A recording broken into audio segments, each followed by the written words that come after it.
Hello, hello, hello. How is everybody? Welcome back to vidIQ, where today we are taking a look at your YouTube channels. Hopefully you specifically. A lot of people have already submitted their channels. We are going to be looking at channels and trying to give advice as to how they can improve. How can they, get a few more views on their channel? And what can you learn from looking at other people's channels? Because chances are that's what's going to happen. Joining me today is Rob. How's it going? Hey yo, how you all doing, folks? Welcome back to the vidIQ channel at live streams. We just got one more thing to do, and I'm ready to go live, Dan. Well, okay. There it is. Oh, no, it's broken. There we go. We need to get you like a stick that you can just... Oh, wouldn't that be good? Yeah. Yeah, vidIQ sanctioned stick. Let's make it happen. Yeah, it'll be on our merch store soon. vidIQ stick. Oh, that good old merch store, eh? vidIQ stick from vidIQ. Also joining us today is Jeff. Hey, Jeff. How's it going, guys? Awesome, good. Jeff. Very, very good. What time is it for you? It is 7:04 in the morning, and otherwise known as too early. That is commitment. That is commitment. Thank you for joining us, Jeff. We really do appreciate it. Thank you, Jeff. Thank you, Rob. And thank you to everybody watching. We already got our first super chat, which reminds me, I should probably bring this up at the top. Super chats are fantastic. Thank you so much for your support, for all the free content we give you here every single week. However, super chats will also not get you a channel review. We give those out for free. And so if we put a paywall behind them, then the people who submit for free won't. We would have retired long ago if we'd have done that. Damn, I mean, why did we do that? We do this for you. Management, make this happen. So we'll be happy to check out your super chats later, shout you out, answer any questions. But that is the extent of our super chat giving backness. All right, let's play a quick video, show you how this works for anyone who's new. By the way, while this plays, if you're new, raise your hand in chat. What's up, Rob? Sorry, I wanted. No, I'm just saying. I'm just queuing you up. I thought you were about to wave me down. Yeah. All right, cool. We're gonna play a quick video. Raise your hand if you're new, and check this out. Welcome to the vidIQ channel reviews live stream.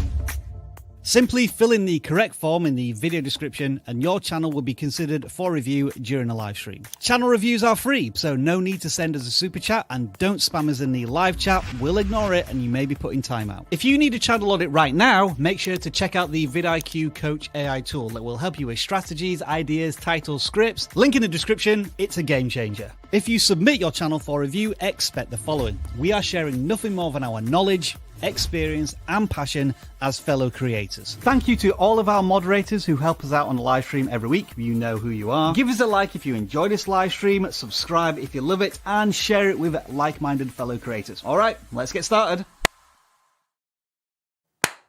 Fantastic. Real quick, I am excited about how many likes we already have on the stream. 200. Yes. Can we double it right now? I think we can. Go ahead and hit that like if you haven't already. And we will check out the first channel to submit. Now, the two forms, as mentioned, were down below. This was the non-gaming form, and Switzerland Travel Ideas was the first person to submit on it, so we will check out their channel first. And I'm already seeing very vibrant thumbnails, minimal text, good use of text, sometimes mountains obscuring it a little bit, things like that. Let's start with you, Rob. What are you thinking? These are, as you say, Dan, lush thumbnails, and what I like is the subconscious branding here, and that you have the big blue sky, you have a spectacular landscape, and then the location almost kind of hiding sometimes behind the scenery, and then that subtle Swiss flag or emblem, and that is such a intelligent way of kind of branding your content. So when it comes to the thumbnails, these are all quite powerful, very clickable. But does it extend to the titles and the content themselves? Because looking at the channel, which I think has been around for a couple of years at this point, they seem to be stuck at a view count of, if we just go back to the videos down, where are we looking at? Sub 100 in most cases, which, from the thumbnail packaging would seem a little disappointing. You would hope to see more, especially with how many videos they've posted over the last couple of years. First video is over 100 views, though. I think they're visiting some really interesting places. I definitely have some thoughts on titles and things like that. But Jeff, what are you seeing? No, I'm in agreement. I'm in agreement here with Rob because the packaging for this, the thumbnails to me look great. Like I don't have any issues with that at all. I think what could be, if I had to guess, I mean, obviously it could be. I'm not going to say it's a newer channel because they've been doing this for a while. We don't know what the production quality is. It could be very high. I don't think that has anything to do with it. It could be just that some of these locations aren't super popular on YouTube themselves, and that can explain why some of this just isn't picking up like it should. Also, it could be very, very heavy competition. I haven't looked into Switzerland to see like what the competition looks like on YouTube as far as travel ideas, locations, and things of that nature. But that could be what's happening here as well. It could be that these thumbnails and titles look very good, but the competition is really, really, steep in this particular niche. What do you think, Dan? I think that it definitely could be because we're kind of niche down to Switzerland, the place, and I think what could help this channel stand out a little bit, what I was going to say about titles and things like that, is that these titles are just kind of very direct as to like what's going on. So like exploring Switzerland's funicular trails. I'm not sure what that funicular. Word is. Let's go with that. Okay, sure. I'm going to Google that. What does that mean? I don't know what that means. It's an interesting new word. Hopefully that word didn't get me demonetized. Funicular. Operating by cable with ascending and descending. Oh, okay. All right. Yeah. Nice. Okay. Maybe I pronounced it incorrectly. So, all right. That's interesting. Kind of like vehicular, I suppose. Trains. I think trains. Now, all that's cool. It just, what's missing for me is the extra bit, the why should I click? I love the fact that you're checking these places out and you claim you're exploring these places. How much of your personality is in this channel? Judging by the length of the videos, maybe not that much. If it were, and if you're willing to try that, I think that would be a little more relatable, because I was thinking of visiting a place like this. I might look for videos like this where I just want to see it from like a bird's eye view, right? I want to see big shots of like all these different places and maybe just some music and some B-roll. But I also might want to see someone on the ground walking through the city, going to different restaurants, sharing what they like, what they don't like. I know that's like a way different direction for this channel, but I'm saying that always gives you the option for more interesting titles when you do stuff like that. Yeah, I'll follow on from there, Dan, to give you a breather. I think you're right. This channel may lack, as you say, some spice, an X factor, or dare I use this word, soul. As you say, it tells you the what in all of these and very clearly in the thumbnails and so on. But is there a why? And as Dan now shows this spectacular footage I've got, landscapes and whatever, as far as I can understand, it's all just from musical. Oh, is that some voiceover I just heard then? That's what I was going to say. Is there storytelling, narration, anything going on here? It's just music. It just a caption just popped up. Oh, right. Yeah, a caption just popped up. Because I just thought it was a musical montage throughout. And maybe, in 2023, a travel channel just can't get by with that anymore, with the musical montage, the experience. Maybe I'm being out of place here, and there are a lot of travel channels that can do this, but this channel has been working at this for 2 years, and they're not finding any traction with these spectacular Switzerland landscape montages, which essentially that's what the channel is. Yeah, it says Switzerland travel ideas, and it looks like they are pointing to specific places. But when I think travel ideas, I really think I need somebody guiding me through why should I go to this place and what should I look out for. Like if you don't travel a lot like me, it's kind of a big deal to kind of learn everything you can learn about a place before you go there, especially if it's a new country, because there's a lot of pitfalls. Like laws are different. Everything is different when you go to a new country, and you don't want to like make some foolish error that a lot of people tend to make. Like, what are the top 10 things not to do when visiting a specific location? I understand the advice I'm giving here is very different than what the channel's already doing, but we're talking about standing out in a very crowded space. And right now this feels like a channel that does really, really beautiful B-roll shots and times them to music. And that's cool. But it just, the more personality you can put behind this channel, the easier time you're going to have, I think, standing out. I wish that wasn't like my best piece of advice, because I know that it's a huge direction change for the whole. It is, yeah. Some creators find that a daunting idea to put their own experiences and stories behind that. We're just offering this suggestion given the lack of movement or growth on the channel after 2 years of doing this. Yeah. After that amount of time, that is when I would be looking for a change. Something has to change. If it's not that, find other ways you can maybe bring value to the audience. Start with a top 10 list. And even if your voice isn't on it, nice big bold text, easy to read, top 10 places to visit when traveling to Switzerland. And you just kind of knock things out one by one. And that is something you could try if you're not willing to put your voice on it or things like that. But good luck. Yeah, hope to see this channel again soon. All right. Now, we have a gaming form down below because we get so many gaming submissions. We separate the two forms.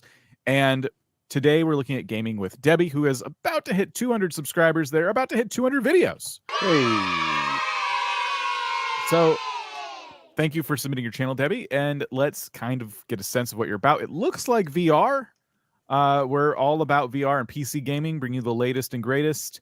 Cool. All right. So it looks like they are using an avatar, like a VTuber style avatar for, like, you know, Beat Saber, things like that. You just kind of like absorb a little bit.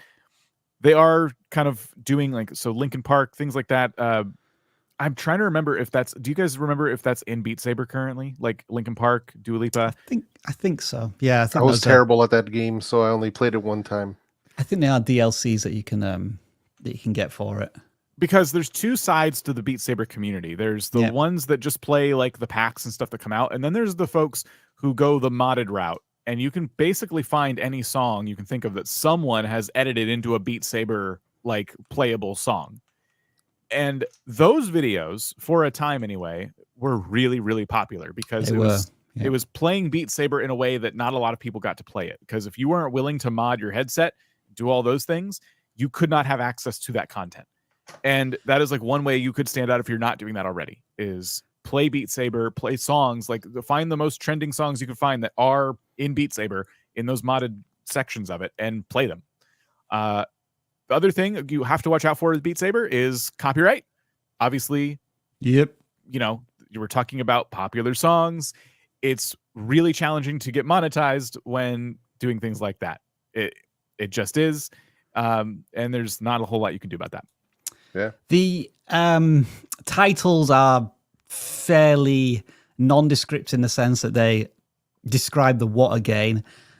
Dua Lipa dance in the night, filmed in 4K, Beat Saber. What's special about that? Because I'm sure there's thousands of versions of that video out on YouTube already.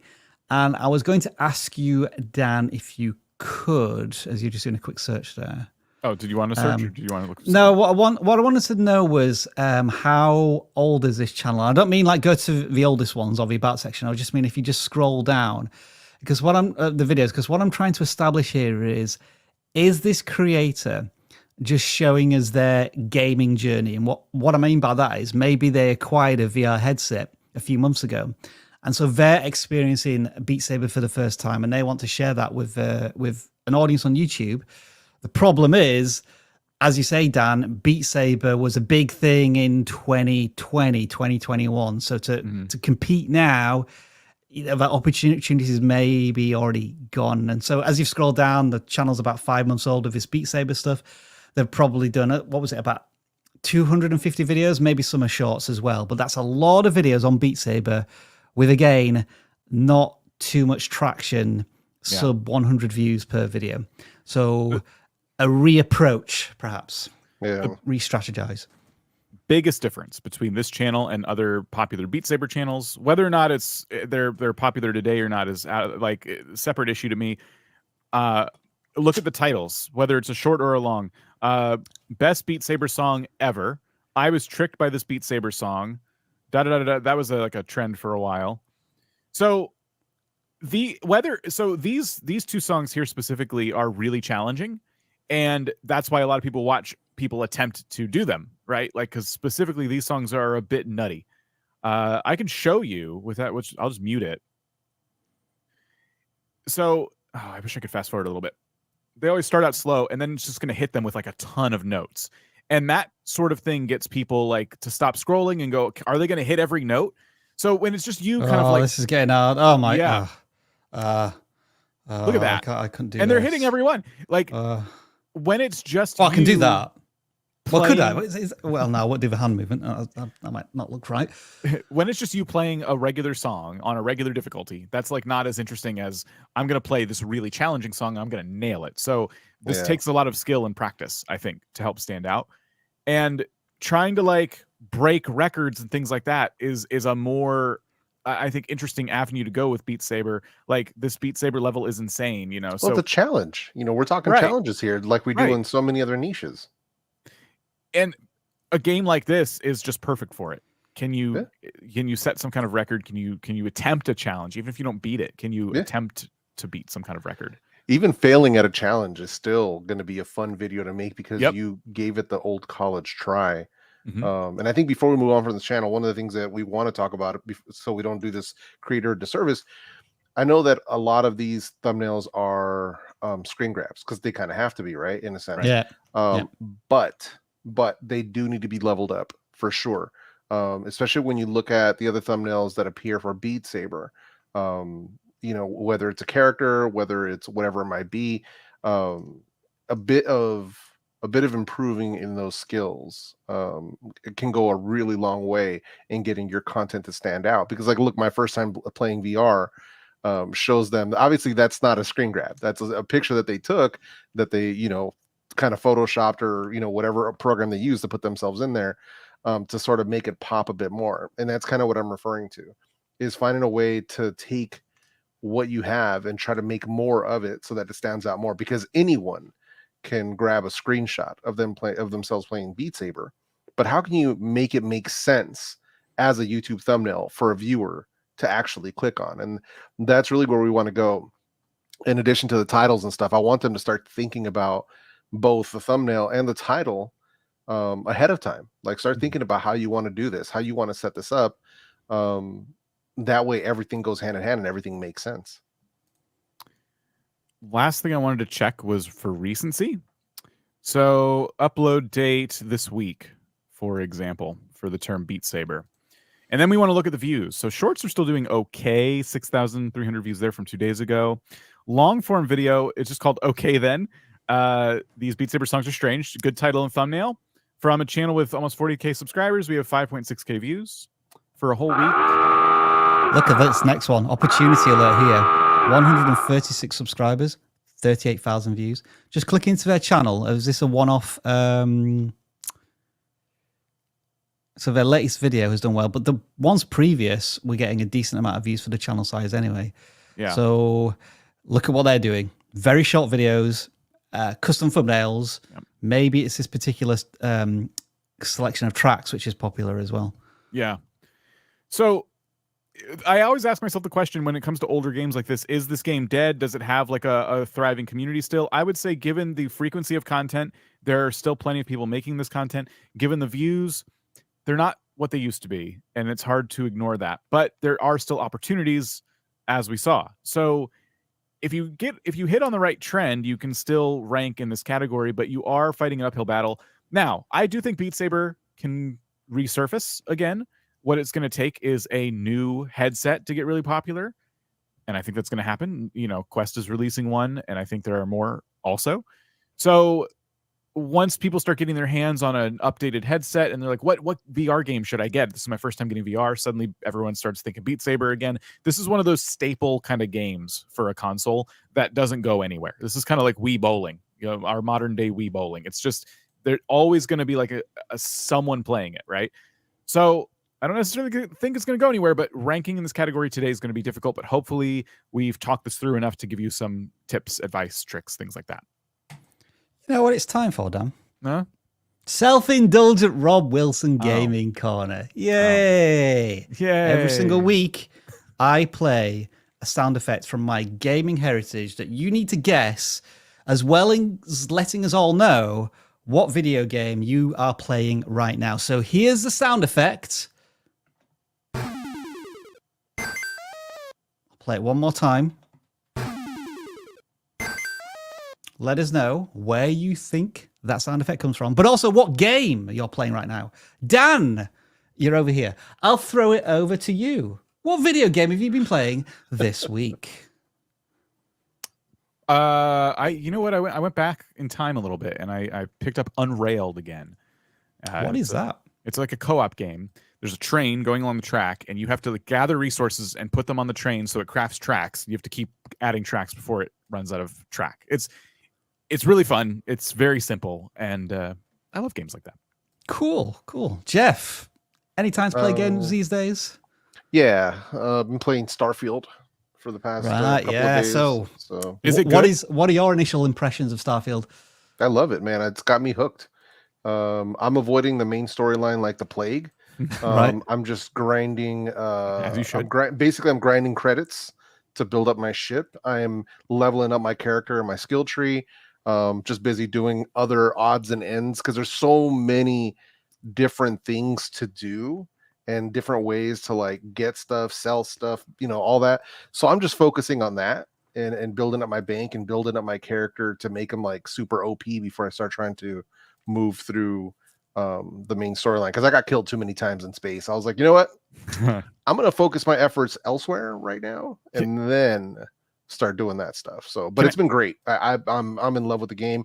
My hardware runs it perfectly. People talk about bugs and optimization. This thing has been running perfectly. Not a crash, nothing. Nice. So, yeah, it's been great. I want to ask you a quick question. Can you walk around your ship while it's in space? Yes. Really? Yes. I think that's the first. I've not yet found a space game where you can get out of the cockpit and walk around. Yeah. While it's just you can go to sleep. You can go like lie down and go to sleep and stuff. You can manage your inventory. You can You can disable ships and go and yes, steal them and loot from them, right? Yes. And then dock with them. Yeah, you can like take out their engines, dock with them, board. It's like like a pirate. Essentially, you can do that. Yeah. Wow. Okay. So I've been playing, and I continue to play Final Fantasy VII Remake on the PS5. 77. Yes, we're deep into it now. Final Fantasy VII Remake. I'm enjoying it still. I'm now 15 hours into it. The one thing I've found a bit disturbing is just some of the I don't know how to say this. Like some of the cutscenes and the direction of a story, just on occasions. All I'm going to say, and for people who played this game will know what I mean, is Market Wall, massage parlor. And you just think, that's a bit inappropriate. And that's all I'm going to say. I'm not going to go any further than that. Sure. Leave it at that. What you're thinking, yeah, yes. And it's like, huh? Really? I don't remember this from 20 years ago, but I will leave it there. Did anyone get this sound? Did anyone get this sound? One person did. I got to record myself saying that. Yes. Yes. Go on, Jeff. What do you think it is? Oh, I have no idea. I was thinking Excitebike, if anything. You fibber. It is Tetris. Oh, okay. From the Game Boy. So when you get a line, it sounds like the first bit of a sound effect. But when you get Tetris, it sounds like the second bit. So we're talking about the 1989 Game Boy version of Tetris. Bruh. That is one of my favorite games of all time. Let's move on, Dan. Well, all right, fine. Thank you for the self-indulgence. Whoa! What's the claw? What's going on How did you get here? Hang on, I need the sound effect. Where is it? Clobbered.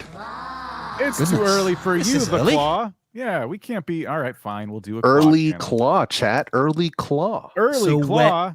Randomly picking channels already. Hashtag early claw. We're picking number channel 47. Words I used in that order. Movie World. So we have no preconceived impressions of this channel. We're seeing it for the first time. And oh my goodness, Toy Story 5 is confirmed. Tell me more. Is that true? Andy's daughter and wife confirmed? What? Wait a minute. Wait. Andy's wife and daughter confirmed. Okay. No, okay. Is this one of those channels that just says stuff and like makes fake trailers and things? Could be. It's entirely possible. There are caught my channels that attention. do this. It's like speculative content, but they actually like actually whip up trailers or just use cutscenes and like talk over it, like voiceover of what could be. I'm not saying that's what this channel is. Yeah, I think you're right. Because if you scroll up, Dan, what a cool idea this is. Nintendo Cinematic Universe Phase 1. It's intriguing. You got to give them credit. Mm-hmm. You know, I'd be tempted to click on this. But now we have to look at the realities of this channel. They've got 11,000 subscribers. So they've had success somewhere in the past. Is it from a long form piece of content? Maybe. What about shorts? Have they had maybe some shorts that have just gone viral? Not really. No, not really. So when we go back to these popular videos, leaked look, is that a trailer they found somewhere on the internet? Trailer and release date. These were from a few months ago. Like, yeah, if you click on it, we do have to start to ask the question, whose content is this? Oh no, this looks like it's transformational stuff. There's a human voiceover. It's a combination of. All right. So I guess you would call this some React transformational content. Mm-hmm. But they've had a couple of viral moments, and these were with predominantly cartoon animation Disney films. And now the most recent stuff isn't so much Disney, apart from the Frozen one. Well, Pixar's Disney. Does have a few... It is and it isn't. It is and it isn't, if you know what I mean. Marvel's also Disney, for anyone who didn't know. And Star Wars is Disney. True. But yes, I get what you're saying. Sonic is not. And then Nintendo is not. But I do feel like this is all in the same realm. The through line here seems to be I agree with that. Yeah. You know, animated movies and movies that were animated that became live action, and it appeals to, I think, certain demographics, and I feel like they understand their niche very well. You know, I'll definitely give them that. I think these thumbnails, for the most part, are pretty easy to comprehend, especially the latest one. I wouldn't be surprised if that video kind of blew up, because either this is you speculating or it is news that you found that I did not know about. And I'm kind of interested either way. I mean, if it's just you speculating, I'm interested from like a content standpoint of, well, how's this going to do? If it's news you found, maybe you're early to this trend. This is certainly the first I'm hearing about this. And I like Toy Story. So this could be like maybe their next viral hit here. So the video lengths are relatively short, I think, which is good for this type of content. What do you think's the catch then? Because, you know, we're giving this creator a lot of praise. Do you think they should be getting more than a few hundred views, sometimes less than 100 views per video? I feel like the catch is that if they are doing a lot of speculative content, like this is what a trailer for Frozen 3 would look like, people don't like to feel like you're deceiving them. And the reason I use that word is because of the official HD logo in the corner. Like, you put stuff like this, you're trying to make it seem like this came from an official source, but it most definitely did not. Can you click on the video and see what the engagement's like, and if there's any comments that say, hey, this is clickbait or anything? So 27 likes, so not a great amount of... I can tell you as a viewer, I can't stand that. Right. Especially with music, where they put like the Vivo logo. Yeah. Like to make you think that it's an official music video when it's like a fan-made thing. Like, I get it. But just like the official HD stuff, it's like, one, it has no place there if it's not. And two, it's deceptive. And to me, if I see that and I click in and it's obviously not, if it's just a bunch of scenes randomly put together, then I'm out. That's just me as a viewer. That's why I don't think it's good best practices, but also I think it just clutters up your thumbnail anyway. Yeah, I think so too. It's like the Frozen 3 logo in the corner here is kind of hard to see. I see Frozen, but the 3 is getting obscured by the blue sky in the background. So there's already a few things going on that make it a little bit difficult to, like, you know, comprehend. And then whenever I see like this symbol and symbols like it, to me, have an automatic sus factor to them, because I see them so often, and 9 times out of 10 it's someone trying to like pretend like they basically wrote a fanfic like Tony Stark is returning to the MCU kind of stuff. And it's like, well, no, he's not. You're just trying to like clickbait a little bit. And then it's a speculative video about like, what if? And so I would be a little bit careful with stuff like this, especially if this is not coming from an official source and it is literally you speculating. But we're speculating about you speculating. We don't know. Yeah. We're not watching the video. So just True. disclaimer there. We're not giving this creator maybe enough of the benefit of the doubt. But I do, whenever I see these little logos in the corner, it make me sense like, oh, maybe they just are messing around a little bit. It could be as well that it's just so competitive. Like if you see a trailer for Frozen 3, all of the big trailer movie channels as well as the official channel are going to dominate the top of the search terms. And this thumbnail may appear on somebody's homepage once they've already watched several trailers or whatever, and they're just not getting clicks. So it could be a competition problem, in which case the suggestion might be to really go deep into one of these film franchises, where the next 20 videos you do is on Toy Story 5 and all of the rumors and the lore behind it. But again, that's quite a big pivot if you were going to choose to do that. Yeah. So, in terms of takeaways from this channel, hopefully we've given you something to take away from this. We've just been kind of fascinated. I think your latest thumbnail and title is like perfect in terms of clickability. And if you can keep going down this route, I would add a question mark for a bit of like intrigue. Is this Andy's daughter? Maybe. Yeah. Other than especially if it's speculative content, question marks can be a nice little scapegoat. So yeah, let's move on now. I think the claw is going to reappear here in a moment, but we have other pre-selected channels to get to as well. And this one is called Watchwala Dada. Rob, I believe you picked this one. I did pick this one because what I want to ask you two fine gentlemen here is, before we get deep into this channel, what do you think is the average viewer of this type of content? Like, just very briefly, what do you think? Given that it's, I would say, expensive watch reviews. Probably say collectors or people just kind of like fascinated with that lifestyle. Mm-hmm. Yeah. Pretty niche in both cases. Yeah. That'd be my guess. What about you, Jeff? Anything more to add? No, yeah. I mean, I'm in agreement with Dan on that one. I would think that that's sort of what we're looking at. Either people who are interested in watches, or interested in the lifestyle of it, obviously. Yeah. I think the other one would be people who are possibly interested in getting into the watch collection hobby, but whether or not this channel appeals to that or not, I don't know. I think having a video that's like 5 best affordable watches under 15,000, whatever the heck, can be a good starting point to make it accessible for people who aren't wealthy, because watches get shockingly expensive. Yeah. But that would be kind of my guess on that one. The reason I'm asking you this is because I'm trying to build up what might be an ideal viewer. And I guess collector's watches, expensive watches, mechanical watches, like a watch channel gives me the certain impression that the average viewer might have a certain demand of quality, of style, maybe of minimalism, perhaps.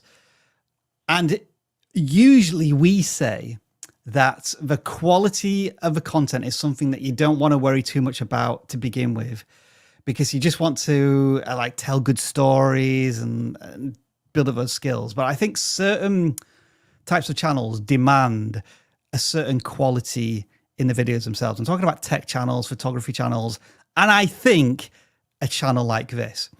So, Dan, if you click on one of the videos, I don't want to say that this channel has, maybe not this one, because this looks like a demo of, like they've taken an advert from a channel, but where they're reviewing something. So this is what I mean. Now they've got a top-down camera. The audio quality is good. I think the microphone isn't too bad. But then when you just look at the style of this, they're using a light, probably an open window to one side. The camera quality is probably not that sharp. It could do with some like very even lighting. And when they were showing the phone, you could see some flicker on the phone because the shutter speed wasn't right. And I think these are all quality elements that the creator maybe wants to focus on. You know, try and fix one thing per video to up the standard of their video content. Because I think generally everything else is fine. They've got a real passion for their content. You can see how committed they are by having all of these books and doing the research. But then just this overall aesthetic, I don't think matches a possible viewer. But I'd love your thoughts if you disagree with this or agree. I think there could be some level up for sure. Lighting is going to be key. Shutter speed's an easy adjustment for that phone. I get they're trying to put their logo in a creative way, like on the screen. Yeah. I think that's fine. What I'm not a big fan of is the book sitting up here, because it's taken the watches and shoved them down under my eye line, like my natural eye line, like where I want to look in the middle of the screen, and I'm having to look down at the watches. But those are supposed to be the centerpiece of the whole video. I feel like it should be just those, really, if anything, and then maybe one little like phone in the corner is fine. But yeah, it's composition. They're just not. Yes. They're just not familiar with top-down composition of videos, and this is where researching not just like the watch niche, but tech channels that do a lot of top-down cinematography can really let you know what looks good. Like if you look at Marquez's top-down shots, or TLD Today, Jonathan Morrison, his top-down shots are immaculate. Kevin the Tech Ninja, another one. So you start getting an idea, even though they're not in the watch niche, you can get those ideas of how that composition looks for a top-down shot, where they have elements in each corner, but the centerpiece is still going to be the phone, the headphones, whatever it is that they're looking at, is going to be in the center of the shot, where these watches should be. These books don't need to be a part of that. You can bring them in, show it, but then remove them from the scene. So I'm in agreement with you there. I think they definitely can level up their lighting. Obviously, these are just small tweaks that can make it look a lot better, but just doing a little research on that composition can really make it look better and become more appealing to the audience that they might be chasing. And I think the thumbnails probably extend that argument as well, in that they just require a bit more je ne sais quoi. Whatever that is. The blue tint on this best 5 watches is not, I wouldn't do that. Right. I get where they're coming from with what they're doing, but the one below it, the other top 5, the best chronograph watches in Hindi, it's a clear photo of a watch within top 5 next to it. That's far better than throwing a blue tint over the whole thing, because it just makes it look, I don't know, it doesn't do anything for you. You want clarity in a thumbnail. You want to be able to very easily and instantaneously tell what it is that you're looking at. So, and then secondly, with that too, would be not putting everything in the thumbnail, like not repeating your full title in the thumbnail, because you have best 5 watches under $15,200. Like it's almost the exact same word for word as your title. I would just have either top 5 watches or under 200 or whatever, but don't repeat the title in the thumbnail. Yeah.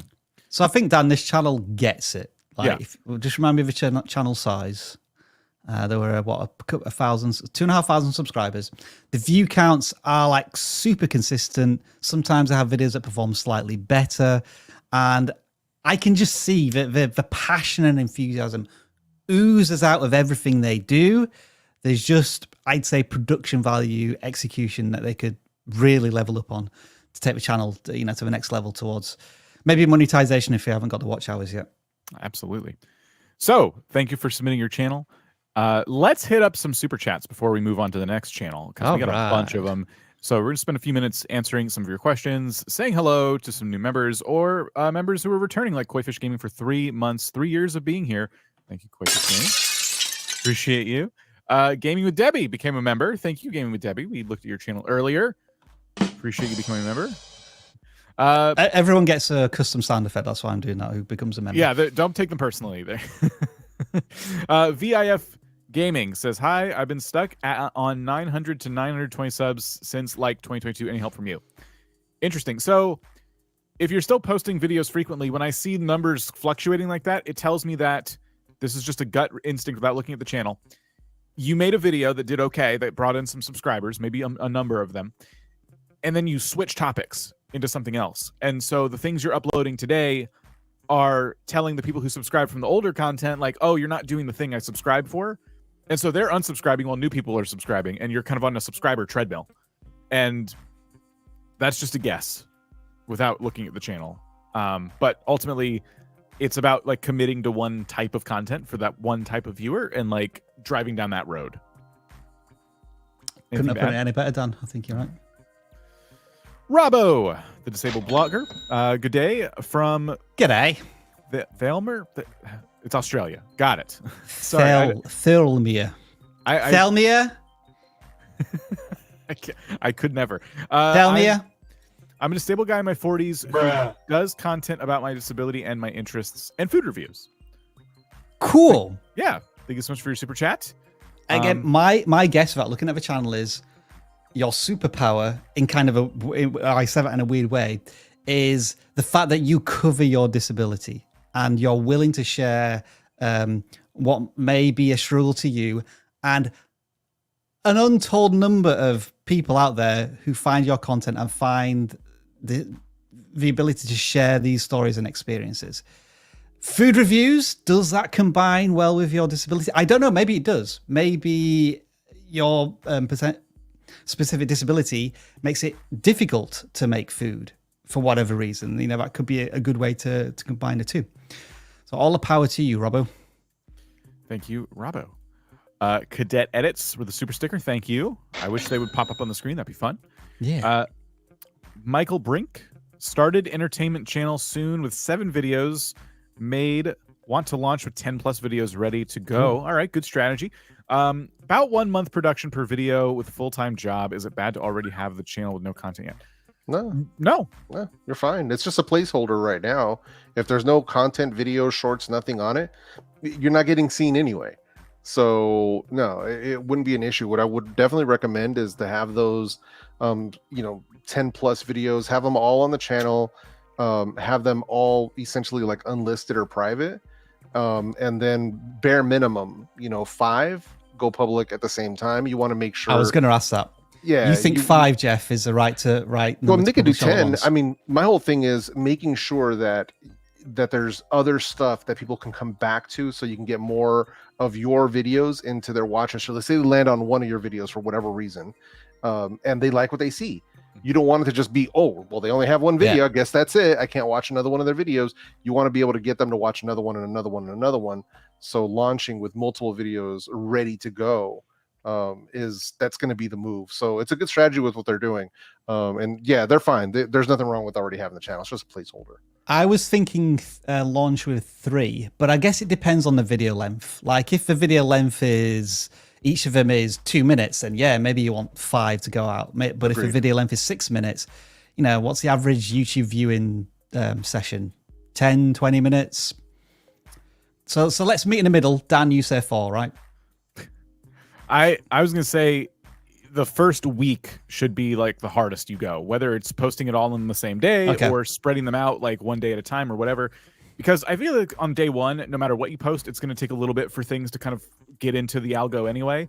So spacing it out a little bit doesn't hurt. But the strategy here, like Jeff said, is to make sure there's more stuff on the channel when people do finally start to find your content. But it sounds like between the 3 of us, there's no wrong way to do it. You can post all 3 at the same exact time if you want, or 5 or whatever.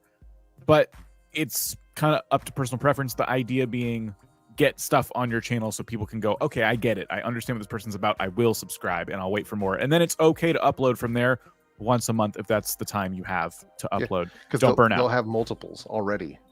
That's the whole goal. And I think at the end of the day, Dan and Rob, one thing that we want to make sure that a lot of YouTubers understand, especially newer creators, is how important it is to get into a viewer's watch history multiple times. Yeah. And creating a returning viewer is incredibly important. So like if I was going to start a channel tomorrow, I would be started with no less than 5 videos like that, because if they like my content, I want to make sure that YouTube can recommend them another video, or if they go to my channel manually, they can see, oh, there's more content to watch. So I would never start a channel with just 1 video. That's how I started my own channel. I would never do that again. Zenkies, I don't know how to say the last name there, but what's y'all's favorite chilled music from any SNES games? I have an answer for this. Okay. Secret of Mana. What a game. Oh, so good. What a soundtrack. Yeah, I got excellent pick, man. That takes me back. Yeah. Super that game to get Mario. They should remake that Secret of Mana. Oh, telling you. Thank you for your super. I'm sorry, I don't have a better answer. It sounds like you guys It's a perfect question. figured it out. What a question. Cadet Edits gave us a super sticker. Thank you. Appreciate that. And then we got a super from Debbie as well. Gaming with Debbie. Thank you once again. Alfie says Tetris. That was I just started that because he was the only one who got the answer right. Right. Design Burst. Welcome back. Will changing the title and thumbnail help if the video's views have reached a plateau? Is it normal? Oh. Is this 14 for 14 now? 14 live stream streak, I think, for Design Burst. So, let's show Design Burst what we did. It's going to take me a minute to pull it up. Oh, I was about to do that, but should. Dan, Dan, we can chat about it, though, in the meantime, which would be, can it work? Yes. But yes. There has to be, the topic still has to be relevant, right? So there has to be people actively either searching for this particular video, or it has to be something that's still currently trending.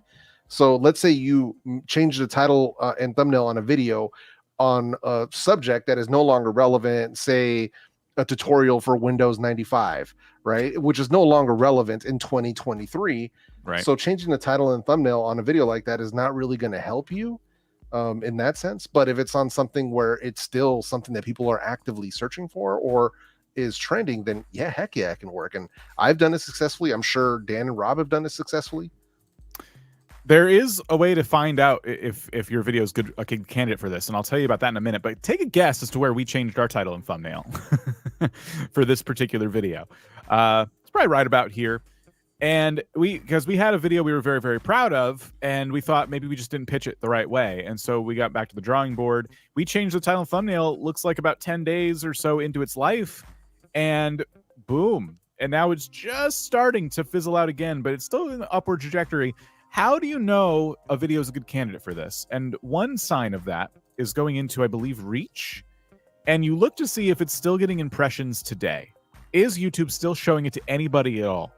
And that is easy to find by just, you put your mouse here and it was trending up. Like people, okay, it's still getting to somebody. People are seeing this video, but they're not clicking on it. How do we fix that?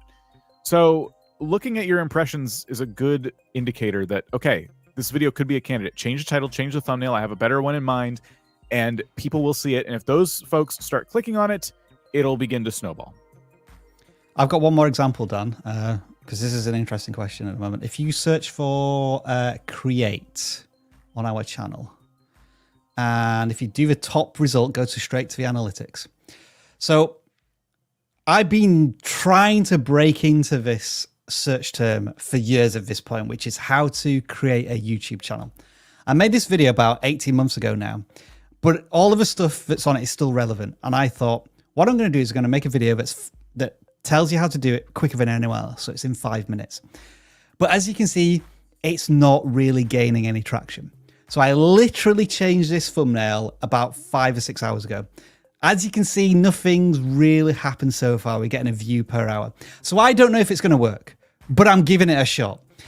Because if you go to search for how to create a YouTube channel, just very quickly, I mean on YouTube, the reward, if I manage to figure out how to do it, is tremendous, because we've got a video here from Think Media with 2.5 million views. Primal Branding, they have another video which has 9.5 million views. And like, there's no excuse for us. It's this one here, isn't it? There's no excuse for us to not be ranking here. And it's annoying. So I've tried to redo the thumbnail. If this doesn't work, I'm going to try remaking the video at the end of the year. To try and get into how to start a new YouTube channel in 2024. Yeah. So the strategy is good. Is it going to work? You're never sure. It's never guaranteed. Never guaranteed, yeah. That's why we say, like, if you're going to do this, focus on videos that you really, really believe in. Like, don't go through every single video. You're wasting time. Just make new videos, but learn from the old mistakes, and so on and so forth.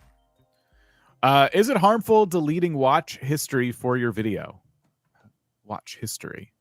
I don't understand what they mean by that, because watch history would be for your channel as a viewer, not for your channel for other people to see. Correct. So the two things there they don't go hand in hand. You can delete your own watch history.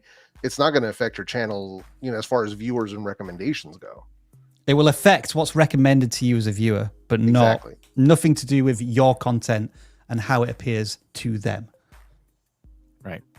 Noob Racing. Hey guys, absolute novice, but watching content like yours has really helped me now with my last few uploads. I can see progression. Thank you.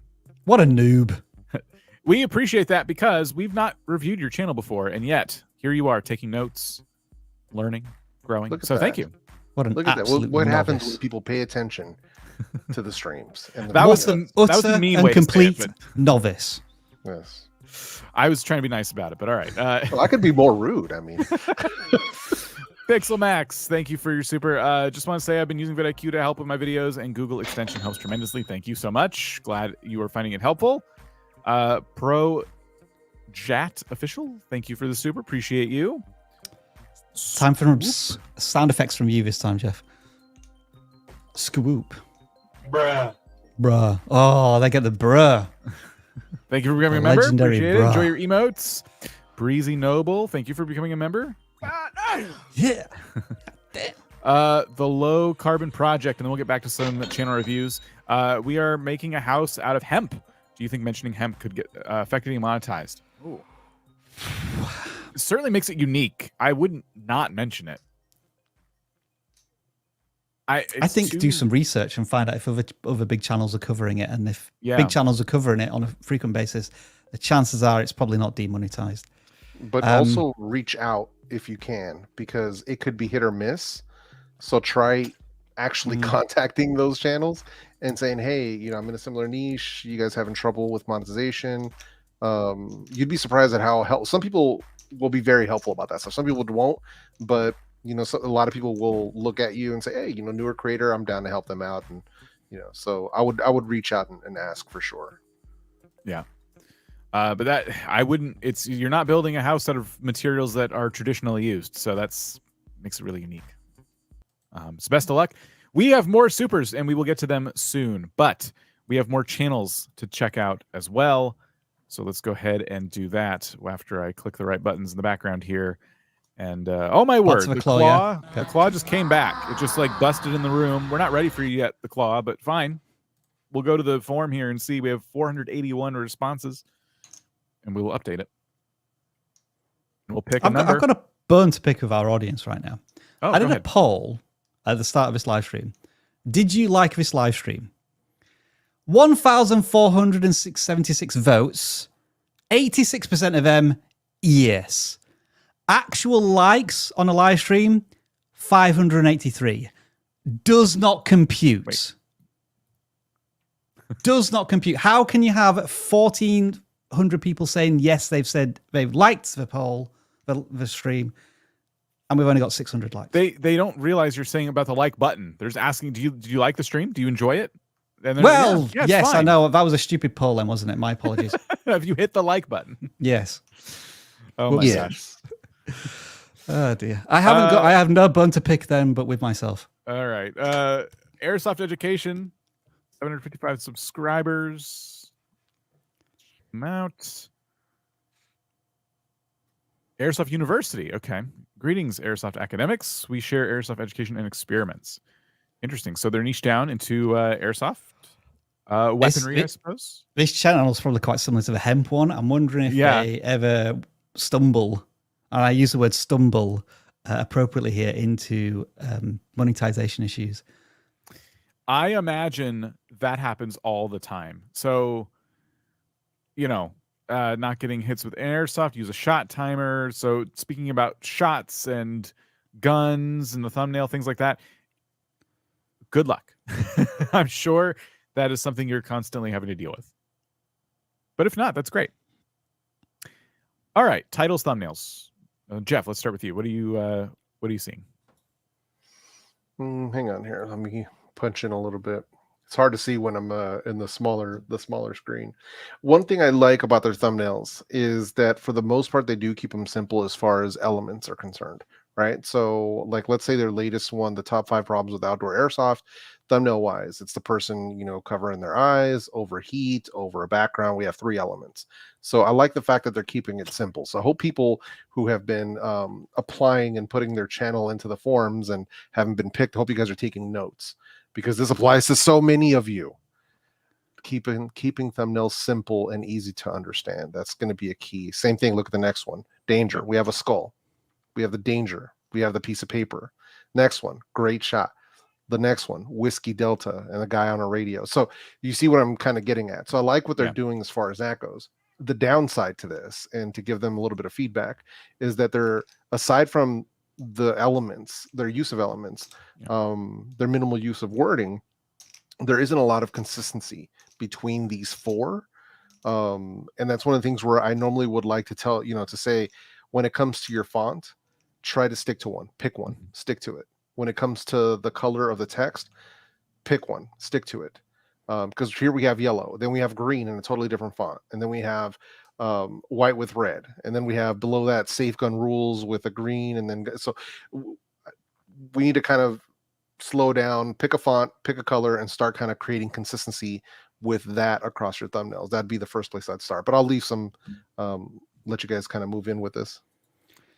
I have an audience question here, which is, who is this channel for? Because when you think about this, and I'm going to add some more examples to this, go-karting, Laser Quest. Do you call it Laser Quest? Is it laser tag? Laser tag? Yes, laser tag. What might be another one? Paintballing. Millions, tens of millions of people have probably done that activity once. Yes. And I include maybe Airsoft in this as well. But how many of those go monthly, once a week, etc., and are avid, passionate fans and interested in the mechanics of the guns and the tactics to use and the best way to use radio communication? And it's probably a tiny fraction of that casual audience. So this channel is definitely at the moment going after the very targeted specific niche. And I'm just wondering if they're potentially cutting off too much of a broad audience, if they thought more about what would appeal to the average viewer like Dan, me, and Jeff, who see like a fun challenge or something crazy and entertaining that happened in their airsoft world. So that's kind of my question to the creator. If they want to be this targeted, this niche, then they may struggle to get a bigger audience. I don't know. They'll have to do some more research and see if there is a big airsoft channel on YouTube. I'm not sure. So you and I are on the same track right now, because I was thinking similarly, but to me, there's one really big clue that kind of tells me there is an audience for this. It's just about how they're tapping into it. The latest video is top 5 problems with outdoor airsoft and fixing it. 451 views. Now for this channel, given that all the videos previous have 100, 200 views until you get to about here. Yeah. That tells me one main thing. This is a very easy video to understand. Even as someone who doesn't play with, participate in airsoft. I get where they're coming from. I get this. But why hallways are so dangerous? Not only do we not really have a picture of a hallway, so dangerous for what? CQB. I don't know what that means. You know what I mean? That title is not approachable for me. It's close quarters combat, but I get what you're saying, why it's not approachable, because if you don't happen to know what that means, then agreed. Not getting hits in airsoft, use a shot timer. Okay, but the fast guide to radio communication basics. In an airsoft context or just in general? Like you see, for a regular audience standpoint, it's a bit confusing. And then from just a broad perspective, just a random YouTube viewer finding this channel for the first time, it's kind of I don't really know what context this is for, and so it's hard to kind of communicate with the idea to me. And then this is the one I'm really hung up on: target transitions, 3 speed and accuracy tips.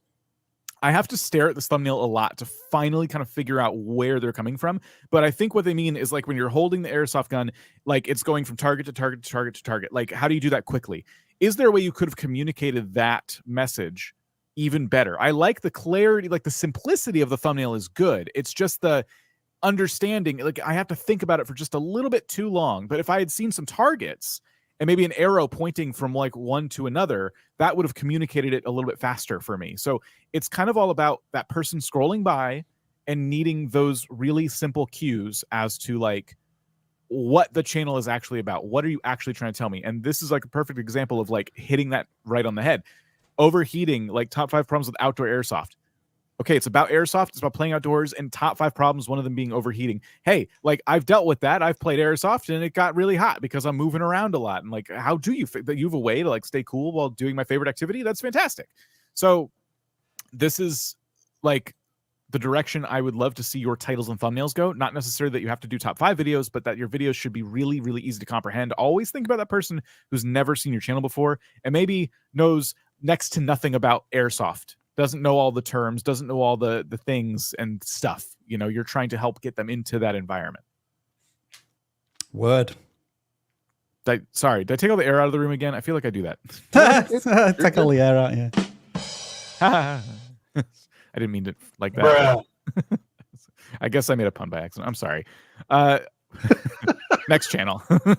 Dan making a pun by accident? I don't believe him. He wouldn't do that. Hey, just over 1,000 subscribers. Let me find the right sound effect. Pokedripdrop.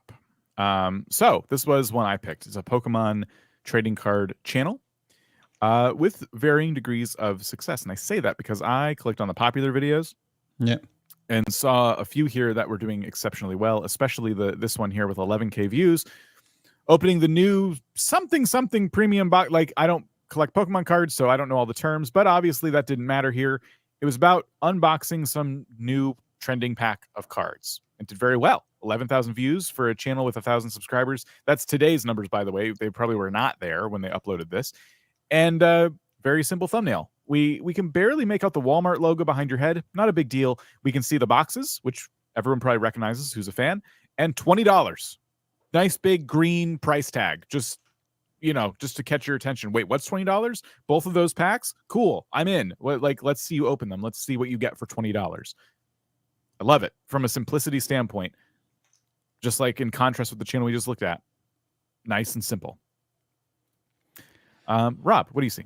What's my best advice for this channel? Is it see what Pat Flynn is doing and try to emulate him? Yeah, I think they've got the basics down in that the hero of the content is usually the card or a card. Sometimes they can have a reaction of themselves in there. That's fine. I'm not super keen on the background that they use, almost like a Windows XP background. That could be maybe adjusted a little bit, but the fonts are very easy to read. There's an arrow pointing to where my eye should be guided to. So I'm good with the thumbnails. I think maybe what the problem might be at this point is, as we objectively look at it, this is Pokemon Collectors Channel 7489, or however many we've seen. So what separates this from the rest of the channels around there? And that's kind of why I flippantly said, "What's Pat Flynn doing?" Because he has turned the Pokemon card collection experience into a story and a challenge. I'm not saying you try and emulate him because he's a master at it, but there are certain elements that you can pick from his content which may infuse a bit more excitement into these videos.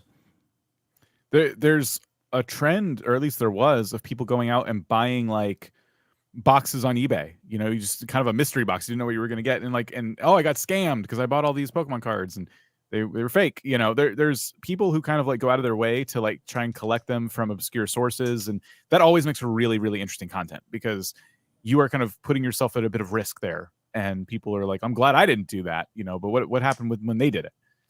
So just a content idea.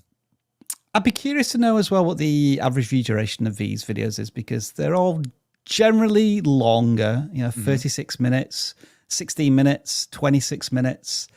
Maybe if the average view duration is low, so I'm thinking under 30-25% for these longer videos, you might want to try experimenting with being ruthless with your edits. But again, we're not watching the content, so we can't really judge too much what's going on here. But Yeah. Longer videos I've noticed, and that could be a challenge. Yeah, I think this content though is in terms of things you can do with it, like wide open for experimentation, and I would love to see them experiment a bit more. So let's see. There's a couple things too. So like when we looked at the popular videos, very clear as to what this one's about, but the latest videos, a little bit harder. Like so, for example, the only hits in an Obsidian Flames booster box. When they say hits, I ask myself the question, do you mean hits as in like top tier cards, like these cards are a hit, or do you mean that these cards always hit like when you battle with them? It's kind of two different things. And as soon as you introduce that question in my brain, I'm distracted and it's harder to click on the video because I'm just not sure what you mean. And that's just one example. And so again, I go back to simplicity of the actual like topic, the title, the thumbnail. You want it to be approachable. You want it to be something that people don't have to think too hard when they see it. And that's why I love the most popular videos so much, because I don't have to think too hard. It's so clear what that video is about. Jeff, we've kind of, talked and talked. You guys, anything you guys covered it, man. Okay. let's not beat a dead horse. That's Jeff's answer. Fantastic. All right. We have another pre-selected channel here, but this one comes from Twitter. Twitter? Whatever X. it's called. Twix. So Silly Now has given us a thumbnail submission, and they were picked. We're taking a look at their channel next, and this was the thumbnail they submitted. First impressions. Rob and I just talked a whole bunch. We're good at that. Well played, Dan. Well played. My first impressions just looking at this channel is I have no idea what it's about. And I don't know if it said, I didn't catch the banner, so I don't know if it said anything on the banner. No. So that's They don't know part either. of the issue here that I'm seeing. It's like the commentator with a bad mic, I think it said in the about section, but literally there's nothing here telling me what this channel could even be about. So what is it? What is it? What are we looking at here? And that's kind of my issue right now that I'm looking at. I don't know what the channel's about. And then two, these thumbnails are all over the place. They're literally all over the place.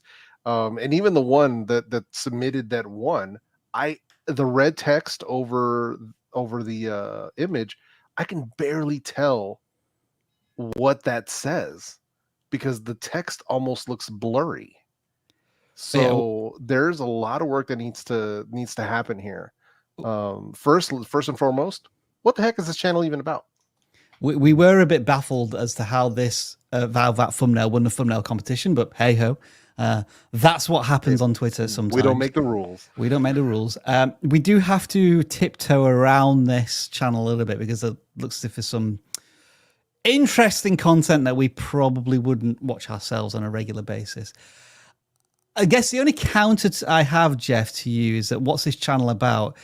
We don't get it, but there's an audience out there that does seem to be getting their unusual approach to YouTube because each video has more views and subscribers and a fairly consistent number of viewers. So maybe it's one of them where you have to click on the video and then you get it.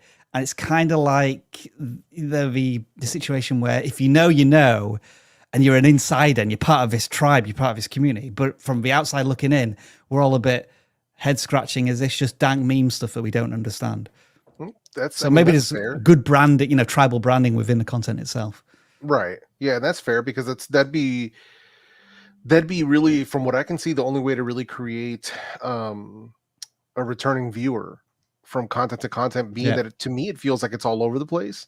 So if their branding is really strong or the commentary is really funny, that can get people to come back. But because topically it seems like it's all over the place. But then again, it could be just that I don't recognize it because I don't recognize it. I'm not the target audience. So that could be what's happening here as well. Yeah. My only word of advice, just on top of everything you guys said, is it looks like when they cover more, I want to say like dramatic style videos where they're kind of like giving very bold opinions about other creators, things like that, those seem to do well. People are, probably buying into the drama and all that stuff, but just be super careful doing stuff like that. There's all kinds of stories out there about how you could take that content too far. So be very, very careful out there when you're on YouTube covering such topics. All right, we have some more supers we want to get to real quick before moving on to the next channel. We have one here from Spookful. I emailed a larger creator. I have 107 subs. They have 10,000, and they said they would collab. Should I ask to go on their channel or them on mine? Okay, collab advice. Interesting. So, first of all, congrats on taking that step, putting yourself out there, potentially making like a connection with somebody. That's great. My advice this is for when reaching out for a collab in the first place. You always want to go into the content with an idea in mind. When someone approaches me and wants to work with me, the less work they have me do, the easier it is to say yes to it, right? Yeah. And so I would say you approach it from that perspective. And so therefore it should be on your channel. You're bringing them onto your channel first. Yep. It's because they fit a certain topic you want to cover really, really well and in a certain way.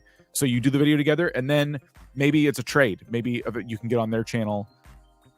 It's their channel, so you have to that's their decision. But that would be my initial approach. When we reach out to creators, we present them with our ideas. Hey, we'd love to talk to you. There's all these things you do that we would love to talk about. Would you want to come on our channel and do a thing? And if for some reason they were to ask us oh my gosh, I love talking to you guys so much, and I have a topic that's related to YouTube growth, I would love to have one of you guys on, we'd be like, sure. And boom, you have an exchange right there. Otherwise, they'll probably maybe tweet it out or something hey, I was on the vidIQ channel. It was awesome. And so, yeah, I wouldn't go in with those kinds of expectations. It's literally just, oh my gosh, such and such would be a perfect person to talk to. Yeah. As a rule of thumb, don't ever invite yourself to someone's channel. Right. Yeah. So if you're going to ever reach out to a creator, first of all, don't reach out to a creator and have no game plan. Don't do that. Literally do not do that. Don't ever email someone expecting them to not reply. Don't do that. Right. So have a game plan. If you're going to reach out to another creator, whether larger, smaller, doesn't matter, any other creator, have a game plan because you're approaching them. Up to you to have the ideas, and don't invite yourself to their channel. Invite them to your channel. And if they want to reciprocate at some point, cool, but don't go into it expecting that, right? So don't collab in hopes of free promo for your channel, because it's extremely selfish. If someone, hit me up and said, not mind you, I am anti-gatekeeping, and I am, I freely give my knowledge to people. But if somebody approached me and said, hey, do you want to collab? Can I get on your channel? No, no, because I didn't invite you. Right. And there's a very selfish approach. If you want to collab with me, invite me to your channel. And then if I really like you, I like what you're doing, and our audiences actually match who we're targeting, then I would invite you to collab on my channel. That would make sense. But don't, the weight is on you. The burden is on whoever is doing the emailing out. Yeah. All right. Mythology and gaming. A couple of my videos had low impressions, but good click-through rate. They all flattened, and I'm not sure why. So it sounds like they resonated with your regular viewers. People clicked on it when they saw it pop up, but it didn't get out there to a lot of new people. That's what that sounds like to me. Yeah. Potential couple of factors here in that the game you're covering is losing interest. So if it's just not the same audience there was before, so there's less impressions to share out. Yep. Could be the opposite of this, that the game is now popular and there's a lot more competition. Let's say Starfield just come out. There's probably a flood of channels that have jumped onto this trend, and now you're competing against so many other channels. So it's difficult to answer why. But also, okay, good click-through rate, but did anyone stick around once they clicked into the video? Was the audience retention terrible? Well, that's not a good signal to YouTube either. So impossible to say by just, especially the click-through rate metric. It's so fluid. It's very unreliable, in isolation. Yeah. Agreed. Breezy Noble gave us a super sticker. Thank you so much. Thank you for being a member as well. Gaming with Debbie. Thank you for viewing my channel. I now know what I need to do. Thank you. Awesome. Yeah, good luck. Keep us in the loop. Narcissist Hex says, my channel is about narcissist abuse. I just reached 62 subs, but now it has flatlined. I have a lot of views though. Is there anything you suggest? I've seen a few of these narcissist channels out there, covering that that topic. So, first of all, again, if you've suffered from this, very brave going out onto YouTube and sharing your experiences with creators. I would ask you, if the views are still high and the videos are performing well, then let's not try to worry about subscriber counts, because they are generally a vanity metric. And no, for you, you're working towards monetization, so it is important. If you find that you're getting a lot of comments from regular viewers and you know you have return viewers, then just put in a simple call to action to your audience to say, hey, I know you're coming back to these videos. The analytics tells me you are part of this hex tribe, or whatever you want to call your audience.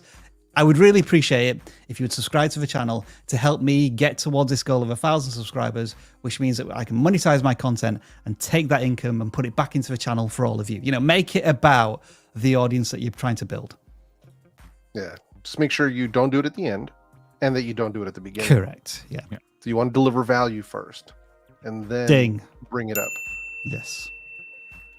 Design Burst, been here for 3 months since our channel was created. I've learned a lot and our channel is growing. Now we have 770 subscribers, 12 long videos. Nice. So you can't do 2 super chats in the same live stream and have that extend the streak. I've just got to be clear with Design Burst. Okay. You're still 14 live streams in a row. Thank you.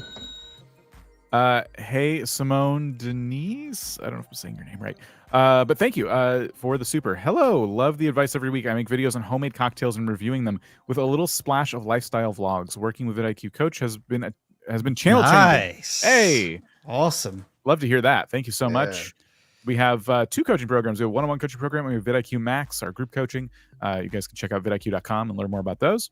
So I always screenshot these. I make sure to post them to the coaching team, just so that we have some of those coaching clients coming into the live streams, which is awesome. Yeah, thank you. Yep. Wyra Defaulter says, I'm working from last 4.5 years and getting views from the last 2 months, but last 10 to 12 days, I'm not getting views above 50. Is my channel frizzed? I think they think like their channel is frozen. I would think, if anything, you need to start looking at what kind of content you're making, and do people care about that video topic right now, right? Don't worry about what you've done before. Worry about how can you create videos that people actually want to watch right now and start moving in that direction. So I wouldn't worry about my channel freezing. If anything, it's you that freezes if you're not putting up content that people want to watch. Yeah. Absolutely. Joey Underwood says, what's a revenue stream for a review channel? I make Doctor Who videos. I've just started a Patreon page with exclusive content and early access. That's certainly one revenue stream. So one thing you can't really do when you're kind of using someone else's IP to make your videos, and this extends to gaming channels and any movie or TV review, you can't make a TARDIS t-shirt and sell it, right? That's not really your design to sell. But what you can do is, as your community grows and there's like recurring themes and phrases and things that come up all the time, you can turn those into merch and maybe create that revenue stream as well. But I'm throwing that bit of caution out there, because a lot of people, let's say you have a channel about Kirby and everyone loves Kirby, so I'm gonna make a Kirby shirt. Nintendo's not gonna like that you're selling an image of Kirby out there. So just be careful about how you approach merch, but I would say merch is one avenue. I don't know if you guys have any other suggestions. Merch it is. All right. I do not. Sorry, I got caught up in something else. I was going to help you out a second ago. But yeah, I mean, different revenue streams on what they're doing now is going to be obviously what you mentioned, merch, which falls under many different categories. But you have to make sure you have a strong presence, like a strong community and a strong tribe, in order to make that work. The other option on our review channel is any of the other things that you're talking about. So as a very first thing to do, and this applies to any channel, doesn't matter what it is to get some affiliate going with like Amazon affiliates or any of that sort of stuff. And it can start with just as basic as just the gear that you use to make your videos. And then if you want to start creating some sort of product placement in those videos, whether it's, especially if it's stuff that you actually believe in, right? Then you can start mentioning that stuff in the video, putting links down below, whatever it might be. You can do you basically can do your own affiliate ad spots in your videos if you want to do that. And that's another way that you can start expanding that out. It's not going to be huge. It's not going to be thousands of dollars the first time you do it, but it compounds over time. So that'd be another thing I would look into. If your channel already has a bit of traction, if you already got some viewers, you already got some subscribers, I would look into the Amazon affiliate program. Fire response from you two there. Melted Cinema says the related video section is now live in my YouTube studio. Do you think it's worth exploring creating long forms for my shorts and vice versa? Related video section, is that the shorts linking? It is, yes. Okay. Yes, I would. Yeah, doesn't hurt. We have a video going out tomorrow, hopefully, if it gets edited. I have some early data on this. We posted a shorts on Sunday, and we told people about the feature, the related video section. And I told people in that short, so if you see a link down here, click it because it'll really help us out. So it's a big call to action.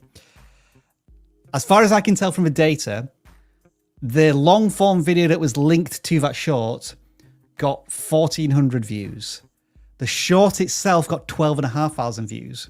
So that worked out approximately, and I'm making up this term right now, a link through rate, so not a click through rate, a link through rate of about 11%, which sounds pretty good to me. Just imagine if you had a short with 1 million views and you were able to send 100,000 of them to a long form piece of content. Wow. Very anecdotal though, just off one test. Don't be too disappointed by hearing numbers like that, because you still have to consider the mindset someone is in when they're watching shorts. Yep. Shorts is taking your phone and constantly interacting with it. Swipe, swipe, swipe, swipe, swipe. I want entertainment. I want more, more, more, more, more. It's hard to get someone who's in that mode to jump to a long form video. A long form video is when someone's like, I do not want to interact with my device any more than I need to. Put on something. I'm going to sit down. I'm going to enjoy it. I'm going to eat. I'm going to do whatever I'm doing. So it's two different mindsets. And when people don't convert from shorts viewers to long form viewers, that's probably why. So don't be discouraged. The fact that it's happening at all is awesome. And I'm glad YouTube is giving us this feature. But my sense, I'm glad to hear that from Rob, because my sense was like, oh, I don't know if anyone's going to click those. And if I'm wrong about that, I'm really, really happy to be wrong. I have other thoughts. I think YouTube could have implemented something even better, but you're going to have to watch the video tomorrow. Motivation Nation, how am I doing? Advice. Unfortunately, Super Chats will not get you a channel review, but we do hope that you are taking notes. Yes. 664 subscribers, 46 videos. I'd say that's not a bad return on the output that they've done so far. 100,000 views. I think they're doing fine for their YouTube journey. But don't, anyone in the chat, don't get incentivized to think you're going to drop a super chat. We're going to look at your channel. We're not going to do that. Just wanted to throw that out there to make it very clear. We're not doing channel audits based on your donations. We're just not doing that. I'll be honest, I saw the next question. I thought, I'll just have a quick look, see if I can get some information quickly. And as Dan was talking. As I was telling them, no. I can't do that all of the time. No, but yes, we do appreciate your super chat and hope you are learning from the stream. Everyone's YouTube journey is different, literally every single person. So please don't be discouraged. We have Cake Ninja Gaming here with what is the most important thing to focus on for the first 3 months of being a new YouTuber? Audience. That's not a bad question. Oh, I like it, Jeff. That would have been my answer. Audience. If I could go back right now and talk to El Jefe when he first got started, I would have said, who do you want to make videos for? Who is that person? What is their name? What do they do? What do they like? What do they like watching? How can you get them to watch a second and a third of your videos? That's what I would have focused. I would have not cared about camera production, audio quality. I wouldn't cared about anything else. That would have come first above everything else, and then everything else would have fallen into place. I think I would probably be a good year ahead of myself if I would have had somebody come to me and do that. So that's, I think, above everything else is, who is the viewer? Who are you making videos for? That's the most important question of all. Go on, Dan, you give one and I'll give one as well. I was going to disagree with Jeff, because the reason I love this job so much is because I made a lot of those same mistakes. And actually, no, people were there to try and tell me, well, you know, who's this video for?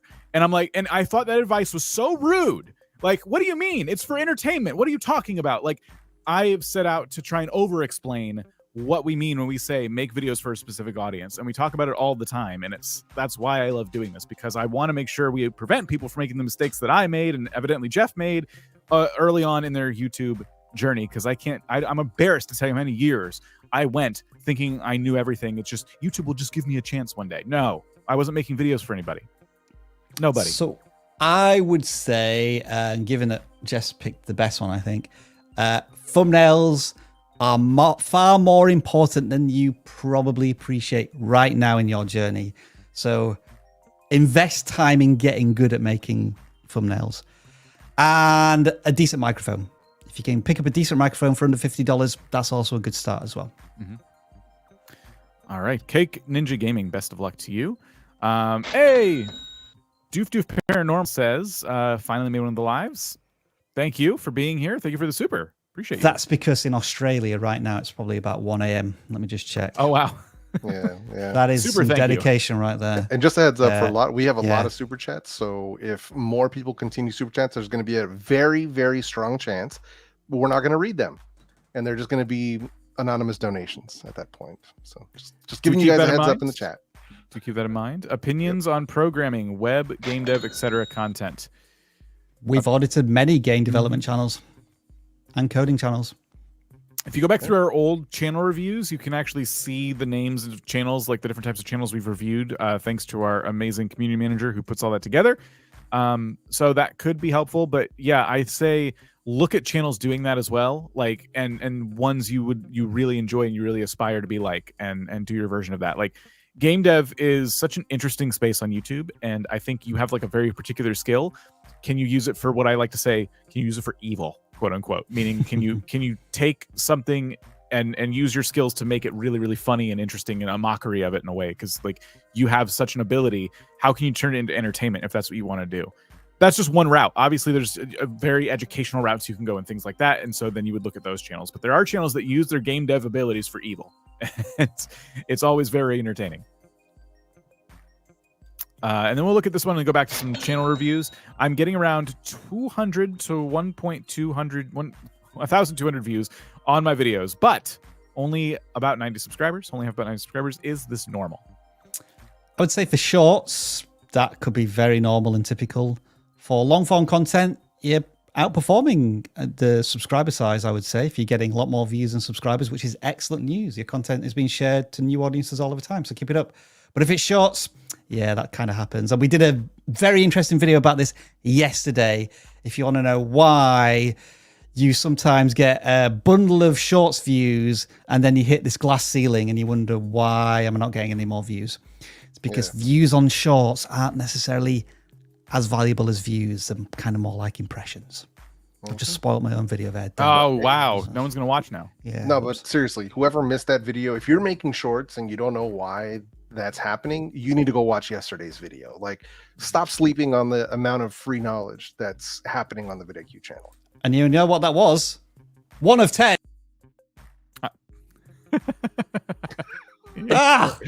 You froze. That's so right. My computer's just gone. Right, all my monitors have gone. I can't yet. Nothing's working. You're so brilliant. excited. You're like, thank you. Yes. You know what that is? Yeah. Right. Can I try that again? Yeah. Right. 1 of 10. That's all I wanted to do. And Stream Deck just totally destroys my computer. Okay. Oh, we'll move God, on. the comedic Glad we're not that. sponsored by Elgato, because I'd be having stern words with them. Oh my goodness. Please You still sponsor have to us. Please send us some free stuff. positively about them after that. Okay. I just wanted to get back to some channels here, but before we do, real quick, I wanted to let you guys know we're not just a YouTube channel. We have a bunch of tools, and lately we've been just giving you guys all kinds of exciting AI tools as well. And if you want to try those out before committing any dollars, before making an account, you can do that by going to vidiq.com and going to AI tools and just pick your poison here. What do you want to try? Do you want to try ChatGPT for YouTubers? How about the title generator or channel name generator, content generator? What? Let's see. Jeff, give us a video quick. What's your video about? Oh, how to make money on Starfield. How to make money in Starfield. All right. Very trending topic. So, title ideas. I didn't have to From sign in or rags to anything. riches. I like that one. Oh, I like that too. Look, Starfield's 10 ultimate money making. proven methods to earn massive wealth in Starfield. Boom. That is a great title idea. Well, first of all, it's a great video idea. I would play with that title a little bit, but that's a great video idea. That title is money. Yeah, that sound effect worked. Let's just take Rob and remove him from the stream real quick.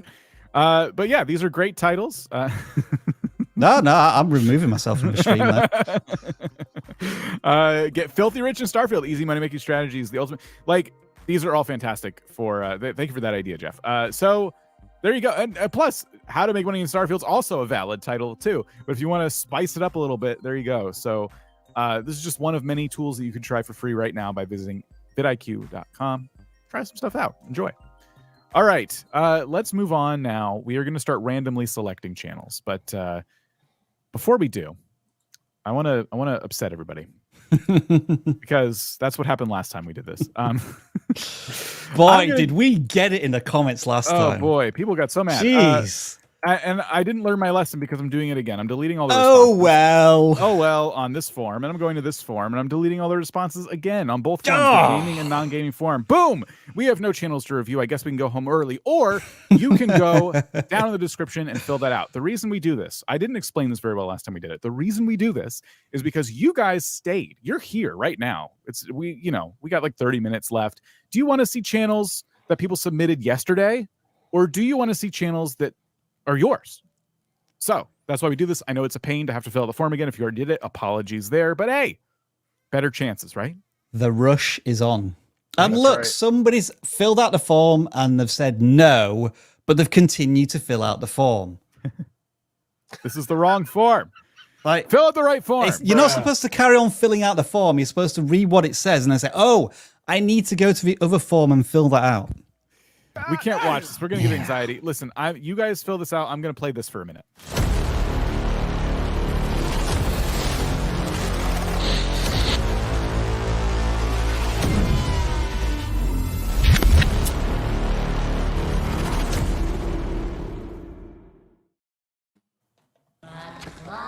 There it is. It's been introduced for a second time. Yes, only properly this time. Yeah. So That's right.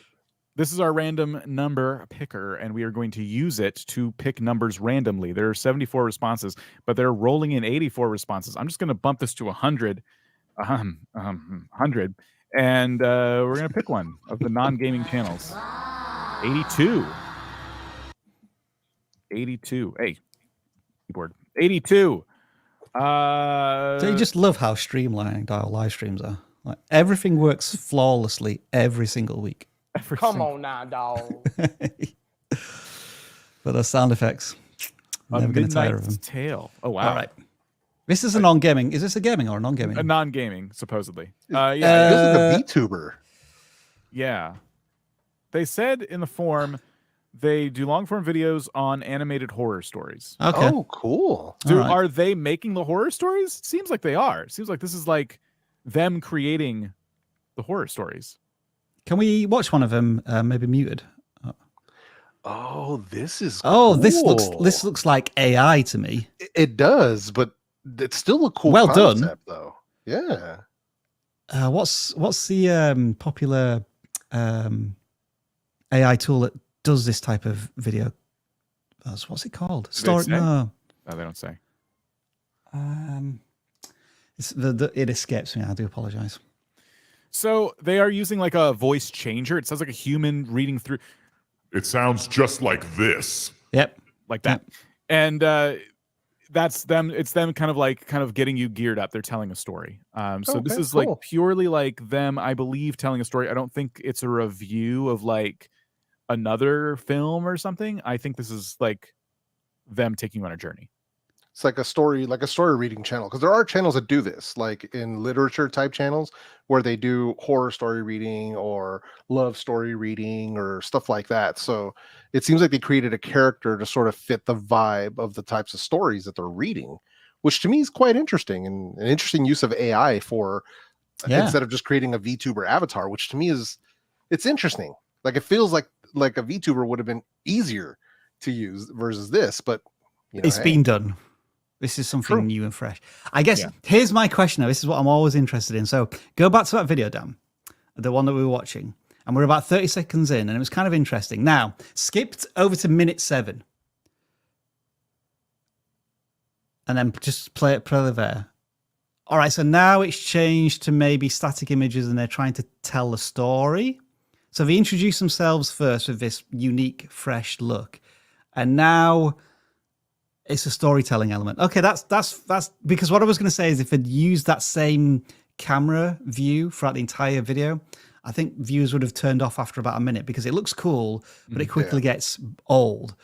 But they're still using different scenes and such, although this is kind of lingering a bit too long. But even though it's sort of panning out. Yeah. So it adds motion to a static, what is kind of a static image. I get what you're saying though. I get what you're saying, Rob, because it makes it more dynamic than just staring at him on the screen the whole time. Yeah. So very original content. This is content where I look at it and go, so this creator is kind of taking a big risk here. They are what I would call this, maybe this isn't the right term, but kind of reinventing the wheel in a sense, because this is like uncharted territory. So how do you stand out in a topic that no one is searching for? Yeah. Maybe this channel is ahead of their time. Could be. It could be. There's definitely value in titling these like a story. You know, there's episode numbers and they have like titles almost like they're books. But how do you get people invested in this story? Like, is there a way that you could title these videos so they're accessible to a very broad audience that enjoys this type of content and storytelling? And I don't have the answer directly at my fingertips right now, but I would be going, because I'm looking at the views, I'm looking at the commitment. I love it all. It's just, I would be going back to the drawing board after doing 8 videos and seeing the views stay consistently pretty low, relatively speaking. So I would be thinking about who is this for? Who do I want watching this content? And how do I describe to them what it is in a very nice, clean package? Which is Audience very retention. hard to do.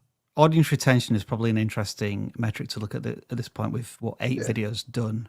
But considering, you know, that it feels like a relatively new channel. Am I right about that? This is what it feels like, 18 videos. Well, they made their channel in 2020, but it might have been a placeholder. Yeah, it was their first video, and then they've been doing almost daily. What about shorts? Shorts could be a good entry point. Yeah, I would use the shorts as discoverability for sure. Yeah, this is this weird thing though. Like, so the last 2 shots only had 1 view. All right, they may have been posted today, so we ain't got accurate numbers. But those are fairly low shorts view counts in general. Yeah, in general, yeah. So what I would say is like the one that has like, there's 2 that have a lot of views, but this one to me is the easiest to read because the title's short: Animated Adventure Horror Story. I wonder if this is where the approachability comes in for like a new viewer. Animated Adventure Horror Story. How can you manipulate those words and put them at the front of the title and make them maybe even shorter? Like, you know, again, you're just describing what it is, an animated adventure horror story. People clicked on it probably because they saw that. They're like, okay, got it. I understand what you're doing. Can you do that again? Is there a way you can make these titles and potentially thumbnails too more enticing to someone who's not looking for this content? YouTube suggests it to them in browse and they're like, oh, cool concept. I want to learn more. It's going to be tough. We don't have the answers at our fingertips. I just can say that is what's going to be the game changer if this channel can kind of figure that out. For sure. It's a cool channel either way, though. Yeah. Interesting use of AI. This is, I don't know how these are written. I don't know all the inner workings of this channel, but when I say that like people should use AI as a tool for creativity, this is kind of what I'm talking about. Yeah. Very transformative. Yeah, it's not just like, oh, look what AI made and I just put it on my channel. It's like, I'm going to use AI to do a thing that I've always wanted to do. So best of luck. And hopefully we were of some use there. All right, we'll check out a gaming channel. How's the gaming forum doing? 162 responses now from those of you here live. If you filled out the form earlier, we cleared it, so you will have to fill it out again. Number 5. Number 5. Someone who's very quick. Quick draw McGraw, so to speak. Snuggy Snorlax. Hearthstone content. And here's me thinking it was going to be a Pokemon channel. Yeah, that kind of threw me off a little bit. It's a card game, but it's digital. Thumbnails have like 3 elements max. We have a card, we have some text, we have the host. There is a thumbnail template going on here, isn't there? Yeah. YouTuber reaction, important object from game, some text. Yeah. Nothing wrong with the foundations of that setup. Right. Yeah. I think if anything, what I would do probably at some point is redo their, because it looks like they've done a photo shoot, right, for themselves for these thumbnails. I would probably redo that with like a bit better lighting, maybe a better camera. Wrong color temperature. Because they're right now they're very yellow, they're very warm. So I would dial that back as far as color temperature, go more towards cool to kind of even out your skin tone and stuff. And then obviously I would probably just for fun, just pick out a different shirt for each one if you wanted to do that. just to throw people off. But that's one thing I would do. Just you know, but I love the fact that they're doing this already, because look at the different facial expressions in just the top 3 and then the ones below it.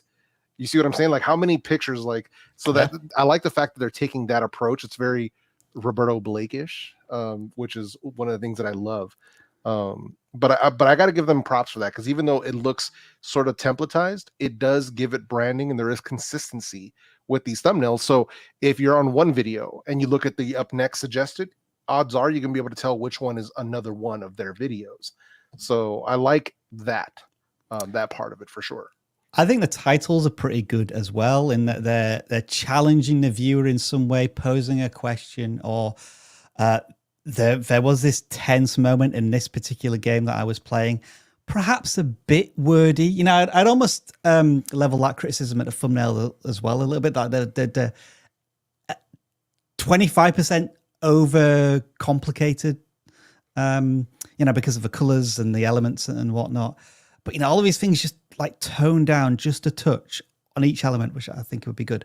But there is one thing here. There is one glaring protest from your audience. All right, creator, you love playing Baldur's Gate 3. Your audience doesn't care. No. Given the view counts. I was going to give them credit for trying something new here, though, and continuing to carry on with their regularly scheduled content. Yep. Look, it didn't harm. The next video got 700 views. You are right, Dan. You are right. Yep. You are allowed to try stuff on your channel. It's okay. Yep. I'm glad you did. Don't do it again. Kidding. I'm sorry. That was me. No. Hey, listen. To be fair, there's a big difference between Baldur's Gate and Hearthstone, right? So what you have to think about is, if you're going to switch games, I'm not saying don't play Baldur's Gate. I'm not saying don't play Starfield or any of that stuff. What goes on your channel, that's got to be the key. And you have to think about your viewer. Is somebody who's into Hearthstone also going to be into Baldur's Gate?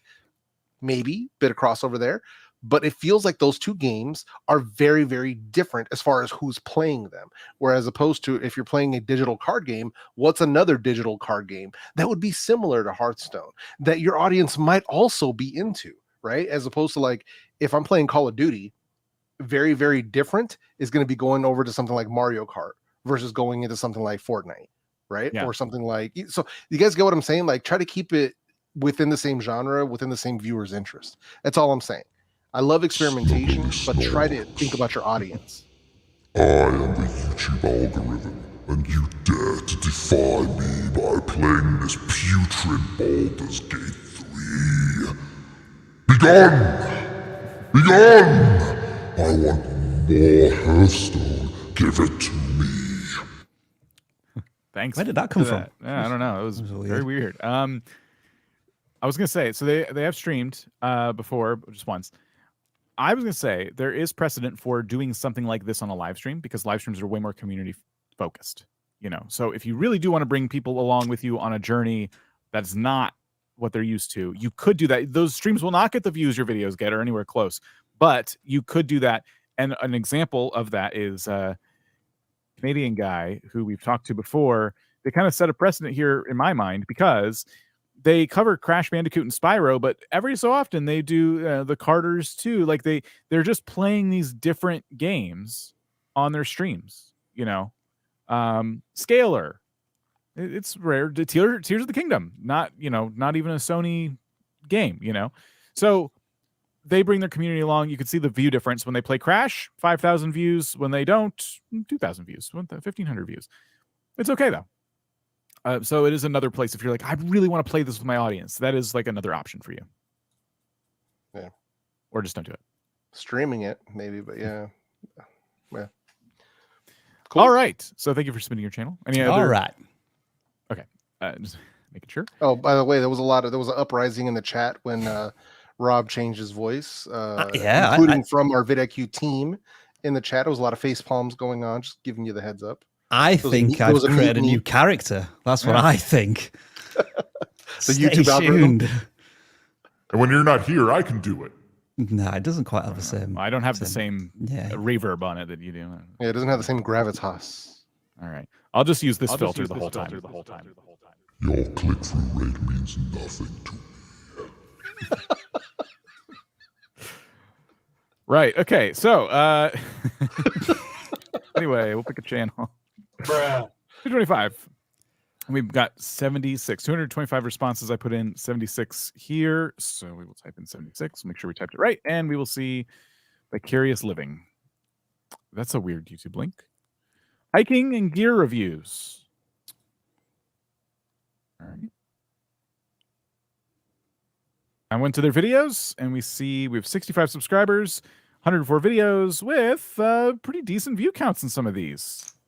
600 here, 300 there. Some not as much as others, but hey, the latest two videos, when you compare the thumbnails of these to like these thumbnails, these are so dark, you can't really see what's going on. But then you get into like the later ones and hey, you've brightened it up a little bit. We can see that's a product. There's an arrow. There's some easy to read text. The middle two. Yeah. This last one is I don't love the last one, but it did better than these. Yeah. So hey, I want to say congrats to you on upping your thumbnail game the last few videos. Seems to be paying off in a big way. Jeff, what else are you seeing? Yeah, I mean that's one of the things that I would agree on. The travel to BC stuff, they really, really did themselves a disservice by putting 12 pictures in a thumbnail. Don't do that. Like, I get that you did a lot of different things. You want to show a lot of different things. Pick one, just one, whatever one is the strongest one, the brightest one, pick that one. I would go back. Honestly, I would go back and redo these because you did yourself such a disservice on these travel to BC 2 videos worth of content. And you did yourself such a disservice with these thumbnails. And same thing with the next one, the peaceful walk, same thing. There's 4 images. Don't do that. Especially four dark images. And I'm wearing shades, and even if it's still dark. Sorry. There's a really unfortunate hover thumbnail on this one too. You hover over. It happens. Why did YouTube choose that image? Thanks, YouTube. Thanks, algorithm. That doesn't represent beautiful British Columbia. What does the algorithm have to say about what are you trying to say, YouTube? Excuse me. Can we sort by most popular then? Yes. It seems like reviews of certain products seem to be their superpower.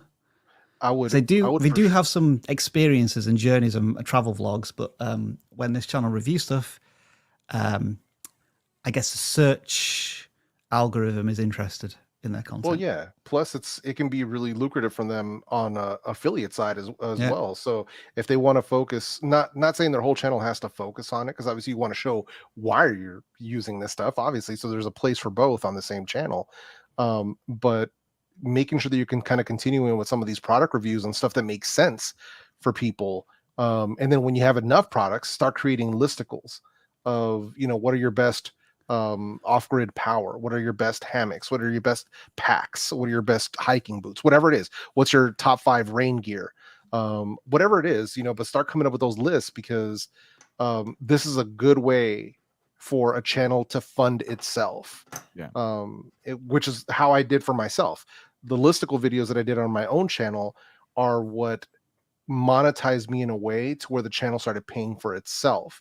And then I could get whatever I wanted for the channel to review without worrying about AdSense or views. The affiliate revenue was paying for any products that I wanted to check out. So with that being said, Dan, can we just check the channel size? So they are not monetized. They were nowhere near monetization right now. So let's click on this video. Let's click on this video. And let's check the description. Well, that's a nice way to start the video. Just like with that low view across it. So is that an affiliate link? That It looks like it is. Refer a friend. Yeah. You see that? Great. Yeah. Okay, so Good for them. They're on the right track. Yeah, and I mean, hey, look at a lot of B-roll shots in the intro. Love that. Love that you're really like making it easy to read and see. Like I've seen people do videos like this where they kind of try and film their phone screen, stuff like that. Like you're really taking the time to give people a really high quality experience. They're trying to spend. This is a big purchase. They're ready to spend some money on their van or whatever it might be, and you are coming in hot with the really helpful video. So, is it just a channel that reviews these types of products? Or can you do other things? Yeah, does ASMR sit in the same place? I feel as if that's a bit of a leap from one type of experience to another in terms of what the viewer wants to enjoy in the content. Yeah. I would, for me personally, like if I was doing this channel, I would let the reviews pay for my trips with the gear. Yeah. Nice. I would focus heavily right now as the channel is growing on reviewing stuff, and then let that affiliate revenue build up and let it pay for your next trip to wherever, Banff, or wherever it is that you want to go.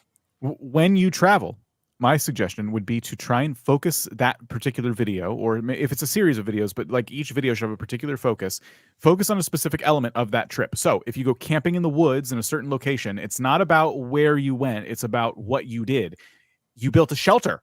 So talk about your process for building the shelter, and that's your title and your thumbnail. Like if it's unique enough, like that's just one example, but if you had to build it out of sticks and mud, like that's probably a different channel entirely, but that's interesting. Like what was the most interesting thing that you can draw attention to? Like what did you use to cook? And now it can kind of be a pseudo product review, but also like an experience. This is my time in a such and such place, and something went wrong, something went right, whatever it might be. Like try and focus your content on like one specific element of the trip, make that part of the hook as you think about your title and thumbnail ahead of time. And you can still travel to places and make it really approachable for like a new viewer, and then combine that with the occasional product review, and you got yourself a pretty well-rounded channel. Why are so many people posting Jasper emojis in the chat? I'm curious. So that just happens. Sometimes chaos ensues. Shall I go get him? We'll do some super chats. You go get Jasper. Right. Oh, and word of warning on the super chats, guys, because they tend to multiply when we read them. Odds are we're not going to get to yours. If you drop any super chats, you're listening to me right now. If you drop any super chats after me saying this and they don't get read, it's on you, not on vidIQ. Let's go. Jeff's on a warpath here. We'll try to go through them quickly. Yes. Spookful says, thank you. I'll send them a follow-up email. This was from earlier when we were giving them advice on how to approach someone for a collab. So best of luck to you. Comrade Warners. I started making videos about a month ago and I have almost 6,000 hours, but only 600 subs. Sorry. Normally it's hard to get hours. Is this a good sign? Overall, I'd rather have hours than subs. Yeah, I think so too. So there's only one way we're going to get him on this live stream, and that's with treats. So you ready for this? Here's a treat, and here's Jasper. Hello, he's a good boy. Here's Jasper. Give me the treat. I'm just Yes. pushing you away. He'll fight me. Let for it go, yeah. Wilson. Let the treat go, Wilson. And Less you, more get treat. off. Get off. Right, and then the other thing I can do is if I just hold it in my fist and say gentle, he'll just lick my fist for however long it is until he gets off it, unless he tries to bite off me. You guys remember in chat? Anybody remember in chat when Jasper was just a puppy? 400,000 subscribers. That's when he joined us. It was a while back. Ask Man. He was Jasper just a a million- puppy. steal that. Get off. A million What are we subscribers gonna ago. Just Yeah, what's a this? million subscribers ago. I know. But yeah, here he is. This is Jasper saying hello. Oh, stop punching me. Next up, I've done exclusively City Skylines content, but want to do some Sims 4 as well. Should I do it on a separate channel? I'm taking him out now because it's too hot in here. Here's my question. What kind of City Skylines videos were you making? If you were making City Skylines videos that were very aesthetic, you're making like these gorgeous creations, and you plan on doing the same kind of content in The Sims, I think you're good. If you did playthrough content where it's just like your experience going through a city, and you're going to do the same content in The Sims, cool. Like I would test it. We just saw a channel that tried Baldur's Gate in their channel. it didn't do great, but it didn't hurt anything either. You can absolutely test it. City Skylines is releasing their own version of The Sims. I forget exactly what it's called. I think it's Life by You or something. Ooh. It's gonna. I imagine there's gonna be a lot of call outs to the City Skylines 2 and then Life by You are probably gonna be intermingled in the same universe somehow. So this could be a good way to get yourself into this. Is probably why you're thinking of doing this, but to get yourself into that content so you can play City Skylines 2 and Life by You when it comes out. So just make sure it's for the same type of viewer. People like watching when you make aesthetic builds, then do that in The Sims. That's like my general advice. Hopefully that helps. Let's do some speed run super chats now. So we've still got a lot left, haven't we? Yes.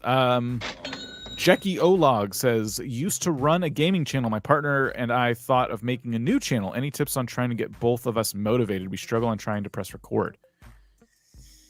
It sounds like you don't love what you're about to do. Yeah. It should be easy. Like if I'm about to start something new, I'm like a dog with a bone. I can't, I have to record this right now. Yeah. Sounds like you're not passionate about the topic. And if you're not passionate about the topic to where you're motivated enough to press record, then you probably shouldn't be making that channel. The motivation must come from the creator. Can't come from us. Mm-hmm. FerretTube TV is back. A couple of months ago, you audited my channel. I was 18,000 subs and growing slowly. Today, I have north of 80,000 subs. A couple months? Get in. A repeatable We'll take viral all the credit. A repeatable viral short Send your formula. AdSense directly to rob@vidIQ.money.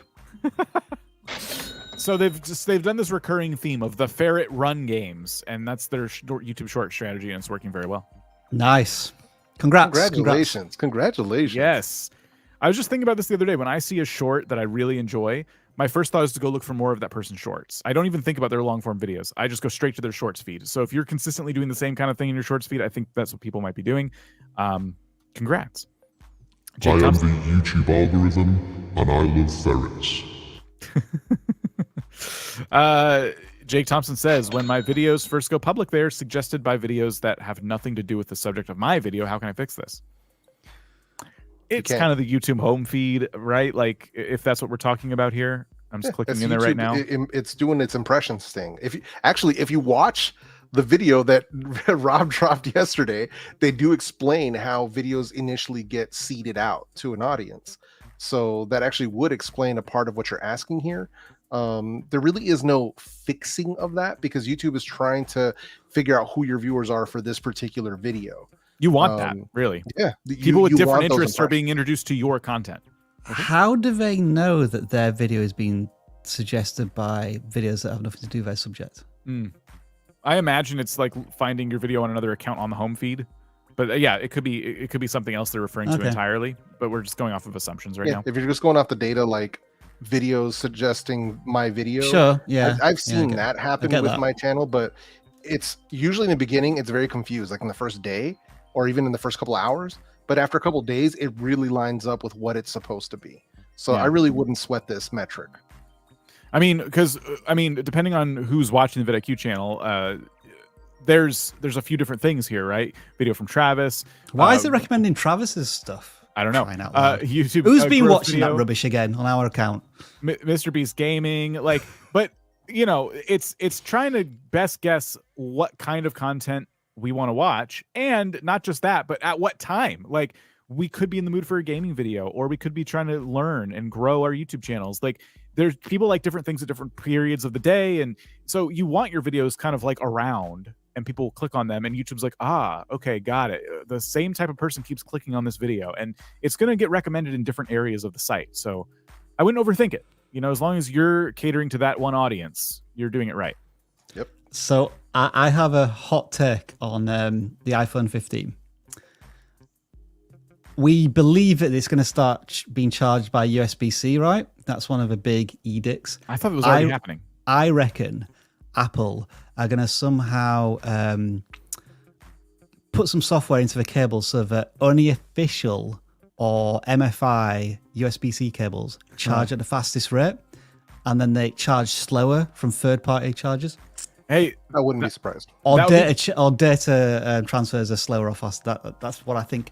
And Apple are going to call it something like the USB-C Pro charger. Thunderbolt. Thunderbolt USB-C or something. Yeah, That would be better than Nintendo, because if you try and charge a Switch off of a non-Nintendo charger, you can actually burn out the battery. Like there's data out there about how you can kill your battery way faster by consistently using non-Nintendo sanctioned chargers.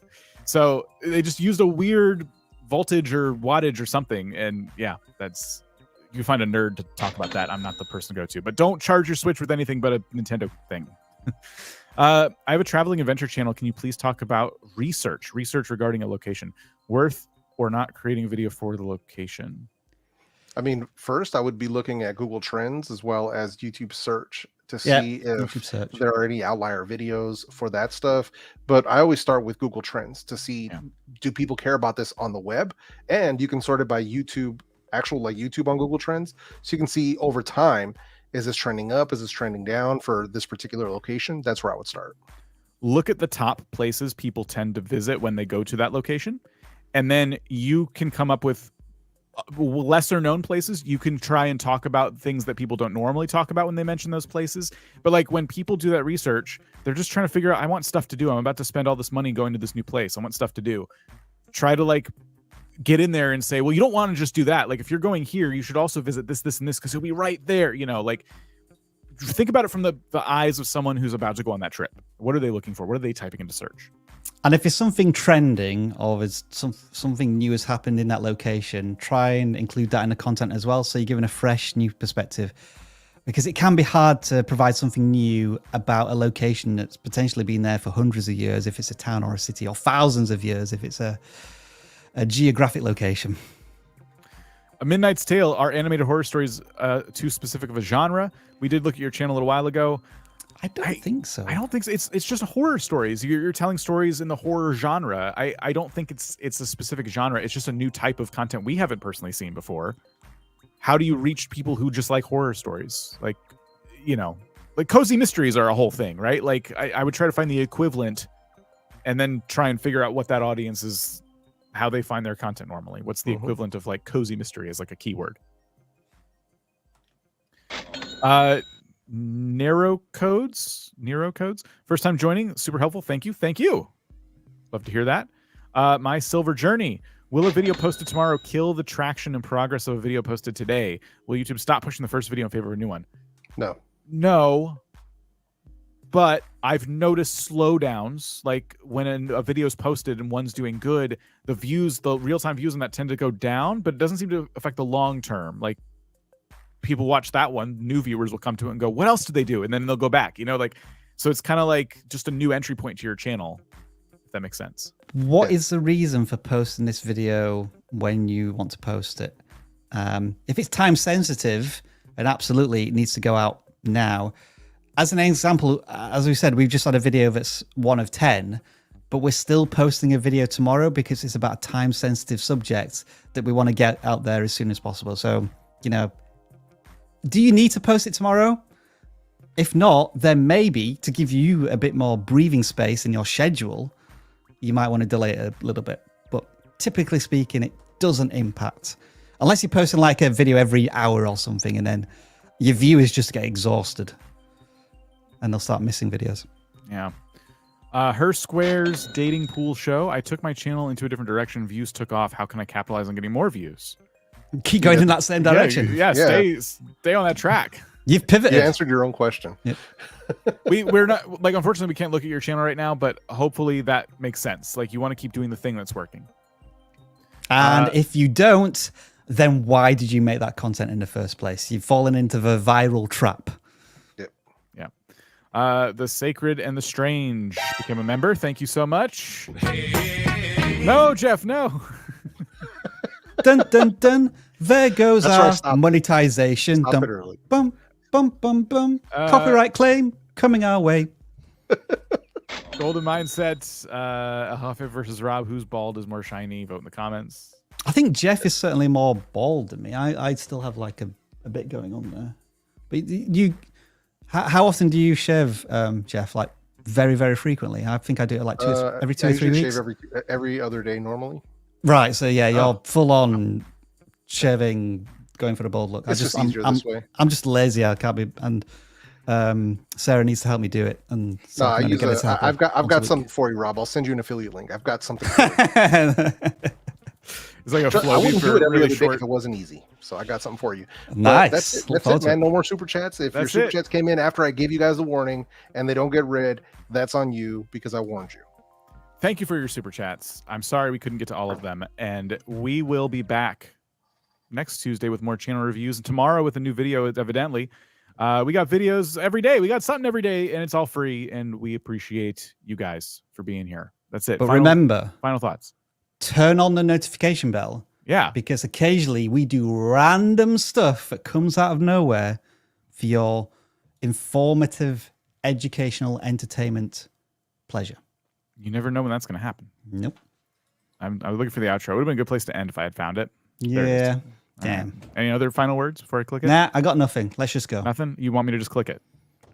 Everyone's hungry? Yes. Now? Algorithm is hungry. All right.